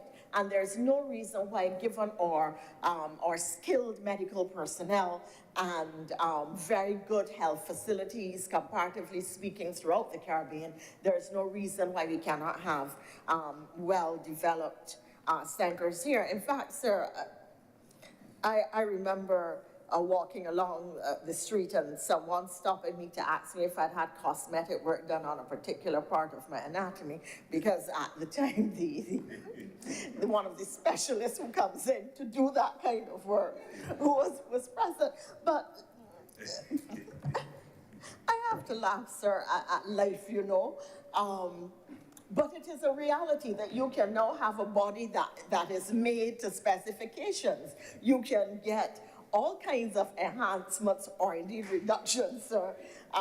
As a woman, I am not too sure what they do with a man, but you can get, you mean their pectorals might be enhanced and so, but I can see that this can become a huge area for investment, because the reality is that many of us do not like parts of our body. That's the truth. Whether it is your nose, or, yeah, a lot of people have difficulty, whether it is with the tone of their skin, although I can't figure that one out, but a lot of people have elements of cosmetic surgery done. The things that combat the effects of aging or the look of aging, and that's why Botox has become such a big thing. So there is tremendous scope. Here in Barbados, I know that we have specialists here sitting at the table in some of these specialties, and I don't know if they will be making any investment in St. Lucie. But sports medicine, again, since we just had the debate on sports, and I will not trespass on the rules, sir, but suffice it is to say that we can develop sports training facilities and the medical disciplines that go along with it, whether it's sports nutrition or sports psychology or training, you know, in various biomechanics and so on. These are all important considerations, so that we should not stop at attracting the occasional school, or we should not stop at schools only, but look to see how we can capitalize on the whole issue of health tourism and health medicine.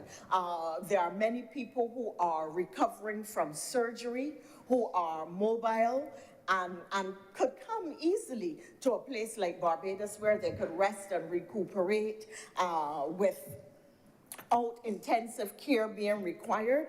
And indeed, if the facilities were provided, I am sure that we could attract.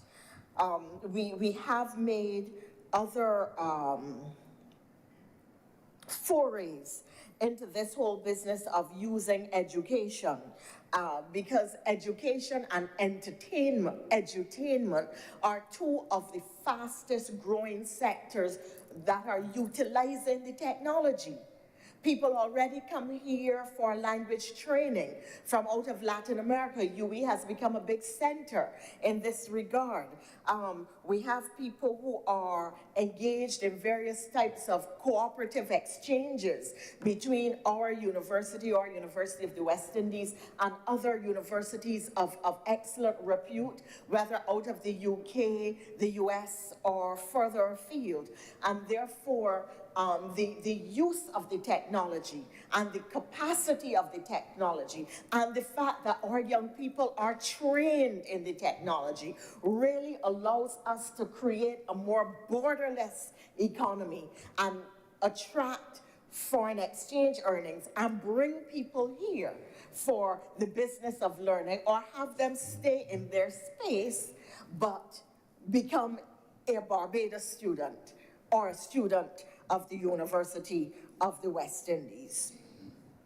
There is another point in this regard that is worthy of note, and it is that the establishment of a dental facility at St. Lucie, or dental school at St. Lucie, now has the potential to jumpstart further development in that parish.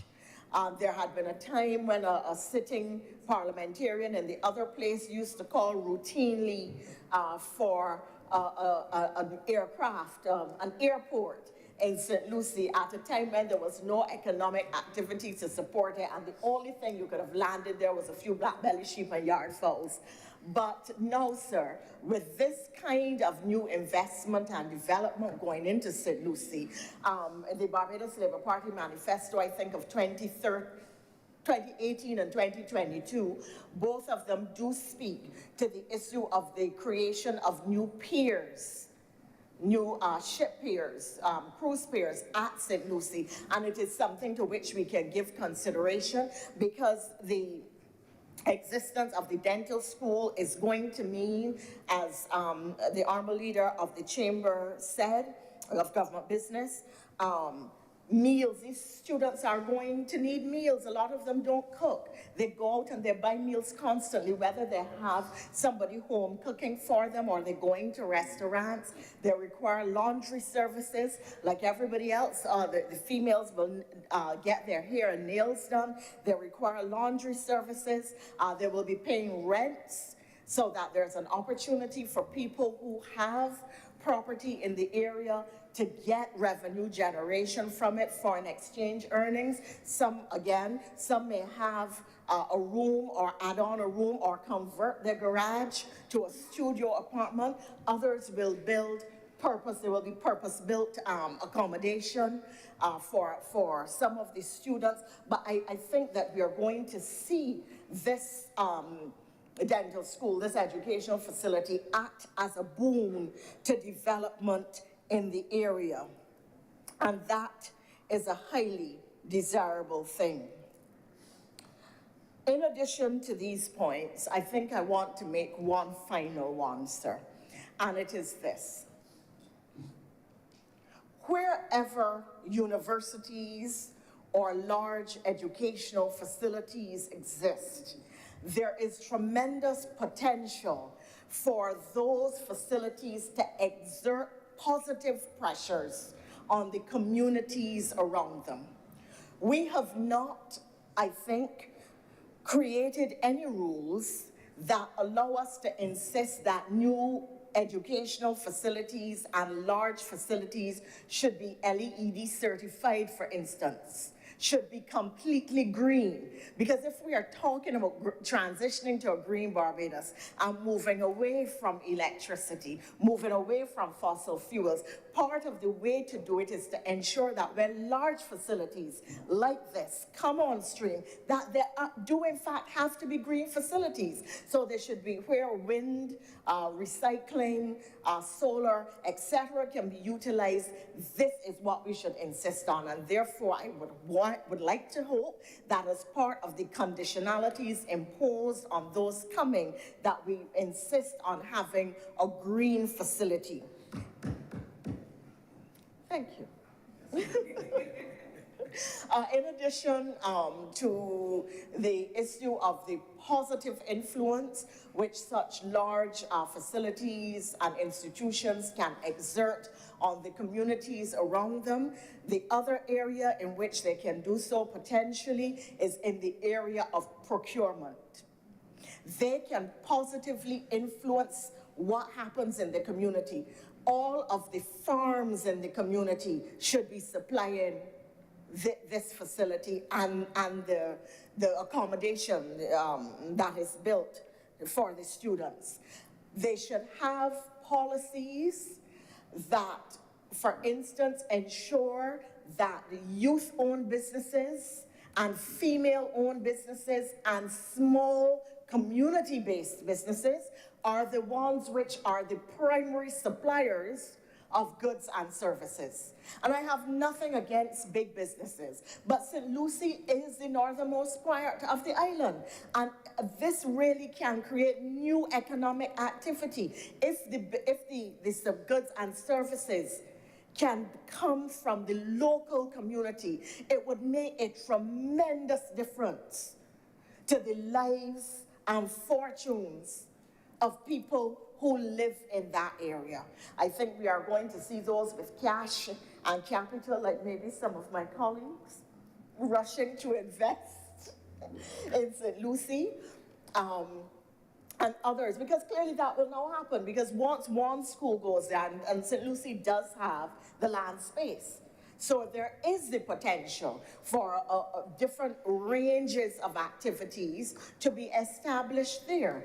And once that happens, then you can see how it will have a snowball or domino effect. So I think we have to brace and prepare and plan for the new push and the new development which will characterize St. Lucie, that we have to remember what our manifesto commitments were in terms of putting in infrastructural development. And on that note, I would wish to caution that very often we establish these kinds of facilities without having comprehensive consideration of the infrastructural support that is needed. Water, electricity, road networks, and all of the things which then can make life comfortable or uncomfortable for those in the area or for those at the new facility. For instance, if you put an additional, I don't know how many students the school is intended to have, but if you were to put an additional 1,500 residents in St. Lucie, what does that mean for water supply? What does it mean for the use of the road network and people coming to town? What does it mean? Well, the power company, the power grid would hardly be affected, but these are the kinds of considerations that we have to bear in mind when we are doing these kinds of large-scale developments.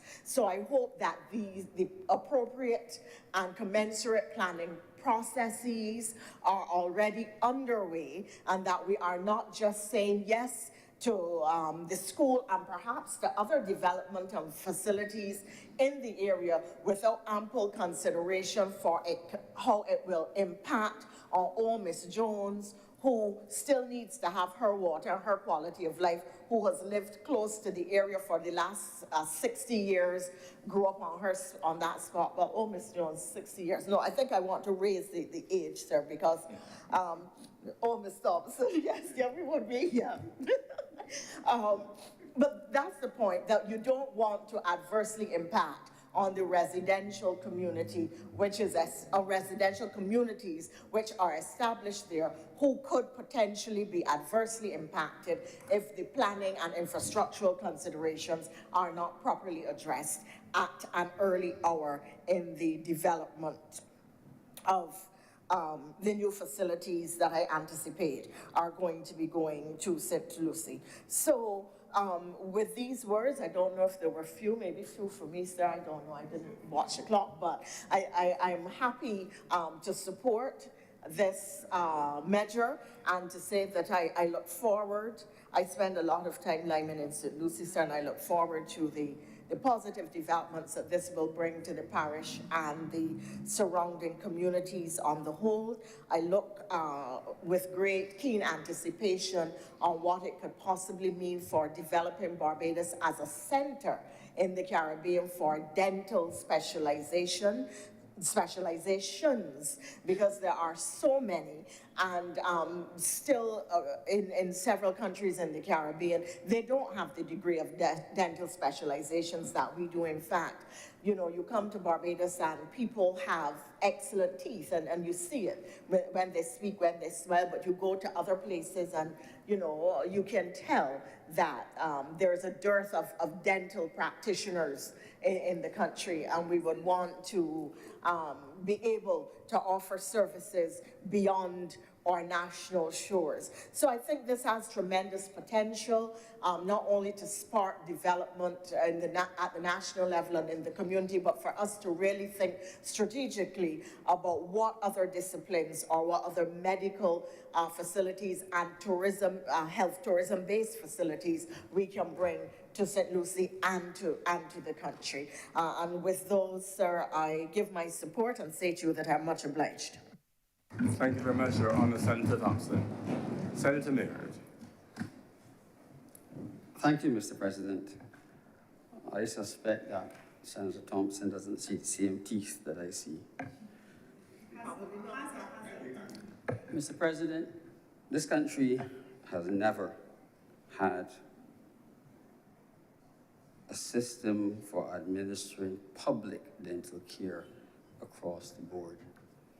It is only treated those who are under age 16 for emergencies and those over 65. And in times like these, if you come into the QVH, you will see, especially on our ENT wards, you will see what happens in a country when some people don't have money because they cannot afford dental care. The others have dental care. So unless this dental school, like most dental schools, will establish some public dental clinics that will provide some level of care to those in the community and surrounding areas, it might not have any impact on dental care for a lot of people because it's only a dental school. Now, the reality is that the health of a nation, even though we tend to ignore it, is significantly connected to one's level of dental health. I will not dwell too much on it, but it's becoming more and more topical nowadays as we realize there are things that we have done and are doing that are not helping the public. But Mr. President, the 9 acres, I estimate is about 9 acres, because unfortunately, I still think in acres. That is being compulsorily acquired. I imagine that it was for green energy generation. Senator Thompson preempted me by speaking of it. So I thought that this facility that will occupy significant acreage will now acquire another 9 for making it totally green in the north and adding a lot to the power grid. And that the fumes that currently come, and if you drive up there in the nights to Harrison Point, as I did recently, the fumes that come to the west from the fuel that is being burnt will probably not be required because this facility would have generated on the 9 acres lots of power during the day and stored it in its battery storage. So I hope that some aspect and a part of this 9 acres, Mr. President, will indeed be for green energy generation, and that was part of the plan. You haven't heard the plans, but I'm just throwing it out there, Mr. President. Now, Mr. President, there happens to be a little bit of beach at Harrison's Point. And I am a great supporter of public access to beaches, to all beaches. And I wonder whether the beach at Harrison Point will continue to be a public beach, or will we slowly see it being quietly blocked off and becoming almost private? I'm not saying that it will happen, Mr. President, but in the quiet of the North, sometimes things can happen and you don't know. Even under our eyes, Mr. President, as we speak in the constituency in which I grew up, there's construction going on that encroaches on the high tide mark. And it's happening right in the eyes of a minister, and that is being said. So, Mr. President, beaches, we must protect the beaches. We must protect public access to the beaches. So I hope that when there is hotel development at Harrison's Point, that the beach, whatever there is of it, will truly remain public, and the public will have unfettered access to it. Finally, Mr. President, I would like to believe that some of the things that we heard today about why there are objections from the professional people, the medical professional people, to the St. George's School, some was fact, Mr. President, and I believe some was fiction. And Mr. President, my senior colleagues were 100% interested in protecting the UWI, and at the time it was felt that having an offshore medical school here might affect the viability of some aspects of the UWI Medical School. We have subsequently moved forward and established a medical faculty in Barbados that is doing quite well. So it appears that with some foresight and looking back, that they were wrong, because there are offshore schools, and it hasn't interfered in any way with the development of UWI. So it looks as though all can exist together.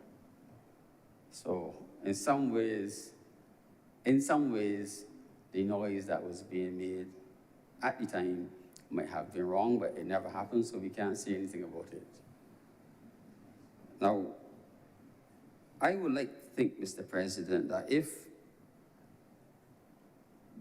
and it's happened every time this country has economic hardship, we see a rise in... On a point of elucidation, Mr. President. Thank you very much. So I just want to make it clear that just now during the course of my comments, when I spoke about some of the spurious and silly arguments that were used against it, that I have not necessarily attributed the most spurious of those to members of the medical profession. I simply made the point, or simply making the point, that it did not have the support of senior people in the medical practitioners at the time, and that helped to scuttle it. But that in the wider public domain, the arguments really against it really became wide and ridiculous. So I just want to have the record clear in respect of that point, and I thank Honourable Senator Mr. Maynard for giving way and admitting that his colleagues with hindsight. Please continue, Senator Maynard. Thank you, Mr. President. I thank Senator Thompson also for admitting that my colleagues had a vested interest in protecting you. They're very Mr. President, whenever we have economic hardship, the people of the country suffer with their teeth because they have to pay for the dental care. And I hope that when this dental school is established, there will certainly be a clinic within the school that will provide some level of public care for those between the ages of 16 and 65, which are the majority, and the effects of it will be seen in the public and within the QVH. Our rate of admissions of dental abscesses will fall. Because when people do not have money in their pockets, you can't access dental care. I thank you, Mr. President. Thank you very much, Senator Maynard. Senator Cummings. Thank you very much, Mr. President. I want to thank the honourable members who have spoken, both Senator the Honourable Elizabeth Thompson, Deputy President of the Honourable Chamber, and Senator Mr. Maynard. Now, I want to respond on the following points. One, the Departments of Town and Country Planning, as is the norm, is usually actively involved in ensuring that there is planning permission, environmental studies completed, impact assessments completed, and I'm confident that in this instance that will not be any different. So the ministry with responsibility for town and country planning and the town and country planning board, as it is now constituted, is always fully engaged in ensuring that impact studies are done, and I expect that to take place in this instance as well. I want to, however, take the opportunity on the issue of greening and issues relating to green energy to point out that just recently, I believe it was 2 weeks ago, I had the privilege of officially opening the Trent's facility for the Barbados Light and Power, the Clean Energy Transition Bridge located at Trent's in St. Lucie. That facility is one of the perhaps flagships anywhere in the Caribbean, not just in Barbados, because it represents what is a genuine energy transition for a country like Barbados. It represents the stacks at the back that still burn heavy fuel oil, and they're still there, but it also represents a transitioning to the 10 megawatt solar farm, which is in the front, integrated with agriculture with over 300 sheep that are there, partnership with a local farmer who is providing the sheep and therefore is able to have access to a lease for the land and is able to maintain the land under the solar farm. And it also represents the only 10 megawatt storage on island also at that facility. So you have the old on the one hand being phased out with the new, with solar and storage on the other hand. And over time, what we are now beginning to do with the Barbados Light and Power at that facility is to have a conversation around transitioning from heavy fuel oil in those stacks to more energy efficient and cleaner forms of energy, specifically starting with natural gas as a bridging fuel, and then ultimately, possibly, even preferably, biodiesel, which is completely clean. And so we're looking at what that transition looks like. That is just in Trent's alone in St. Lucie. We also have a 30 megawatt wind farm, which is earmarked for Lambert's in St. Lucie. All of those are projects that have been undertaken or are being planned, not just in collaboration with the Town and Country Planning Division, but with the Member of Parliament for the area to ensure that Mrs. Thompson and Mrs. Jones down the road and the communities who are adjacent to these various projects are integrated into the process. And what we have also been able to do, Mr. President, in those instances is to ensure that there is a community component for development. And that is one of the things that is earmarked for the Lambert's wind project for 30 megawatts. It was originally 10 megawatts, it's now proposed for 3 megawatts. And even before we go in with the wind masts to begin the process of undertaking the studies for that project, the community will be engaged to ensure that people don't just see random strangers coming into their communities to do new projects and they have not been consulted, engaged, and they have not been a part of the process going forward.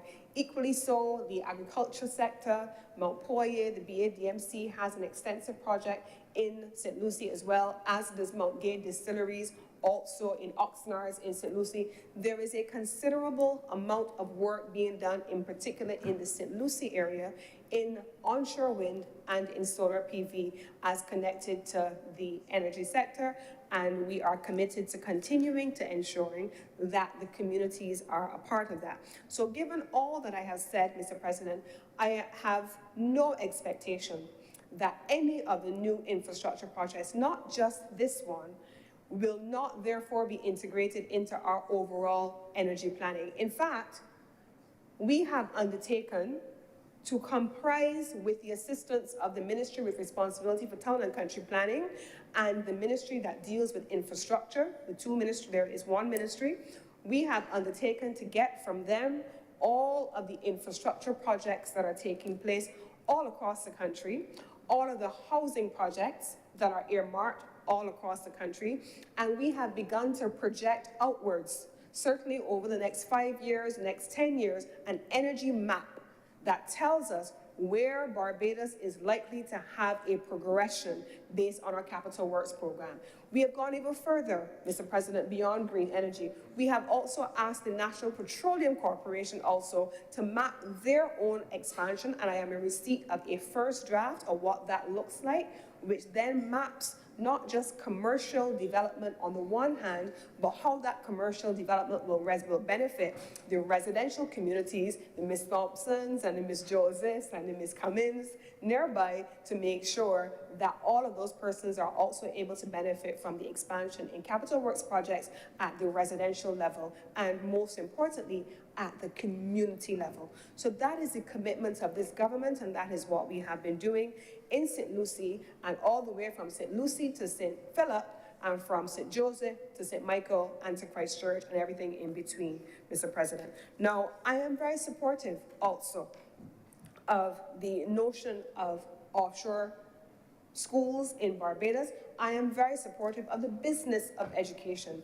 In a previous life, I very much remember having a conversation under a project at the time called the Skills for the Future about how Barbados needed to treat, to, on the one hand, education as a public good, where persons are able to achieve their own legitimate expectations on the one hand through education, income mobility, social mobility, and so on. But at the same time, Barbados as an economy could not divorce itself from the idea that one of the fastest growing sectors globally in the world is education, the business of education, offshore education, students that are moving to physical landed campuses, people moving as long-term visitors. When you hear people talking about a long-term visitor attached to a student, you are talking about a student who is coming to live in your country for 3 years. On average, they could be coming for a year, 2 years, 3 years. If they're doing postgraduate, they're coming for 9 months to a year. But during the time that they are there, they are consuming a range of goods and services and expanding the size and scope of your domestic economy. Equally so, their families, their friends that come to visit them are also expected to come to the country to visit and therefore to consume goods and services as well, thereby further creating an education tourism product, and with it, contributing to the growth of the business of education. Barbados has evolved into the business of education alongside the public good that is education. And it is initiatives such as this, and I expect others, where Barbados is not simply waiting for people to come here to the country to say, we want to do this in country, but Barbados is actively and aggressively asserting that this is a place to do business. And certainly I want to take the opportunity here to say, as the minister with responsibility for the energy sector, I have begun to share with my colleagues that it is my intention to look at the establishment of an energy institute here in Barbados, which begins the process of training persons in the energy sector, bringing persons from all across the region and small island developing states like Barbados to begin to solve and to interrogate in the first instance and to solve the problems facing small island developing states in our energy sector. That, I am hopeful, is something that we can do with the partnership of the University of the West Indies and other international entities. But we want to be able to have that done here in Barbados. in the same way that we are having an offshore medical university earmarked for St. Lucie in this particular resolution. Finally, Mr. President, I cannot argue at all about the provision of dental care in the same way that we are equally providing medical care for other parts of the community. I grew up in a Barbados where we used to go to the dentist for your cleanings. You would go and you would have a filling. I remember in the days when you used to have those ugly silver fillings and then you transitioned into the white ones over time. So I agree wholeheartedly with the recommendation made by the Honourable Member, Senator Maynard. In fact, if you look at the University of the West Indies, our own institution, certainly at the Mona campus in the law faculty, they also have public clinics where persons can be able to come and get public legal aid as a part of the development program of the law faculty at the University of the West Indies at Mona. It is a good suggestion, and I am confident that those who I believe you have easy access to, who are responsible for the health sector in the country, would be very happy to receive your suggestions when you have the opportunity to share them with them. And so with these few words, again, Mr. President, I commend this resolution to the Honourable Chamber, and I beg to move that this resolution do now pass. The question is that this resolution, which is to have Parliament in accordance with Section 5 of the Land Acquisition Act, Chapter 228, compulsory approve this land at Harris's Plantation in St. Lucie for the public purpose of education, economic, and tourism development, do not pass. Honourable senators in favour, please say aye. Aye. Those against, please say no. Methinks the ayes have it. This resolution is therefore now passed. Senator Cummins. Mr. President, that brings us to the end of government business for the day. I want to express my appreciation to all the honourable members who have come and put their heads down and have made sure that we push through with the people's business for the course of today. And so thank you very much for your support. As we know, next week there will be other activity happening here in this honourable Parliament, and therefore I beg to move that Parliament, the Senate, be adjourned until the 26th of July at 11 a.m. The question is that the Senate do not adjourn until July 26, 2023 at 11 a.m. Honourable senators in favour, please say aye. Aye. Those against, please say no. Methinks the ayes have it. The sitting is therefore adjourned until July 26, 2023 at 11 a.m.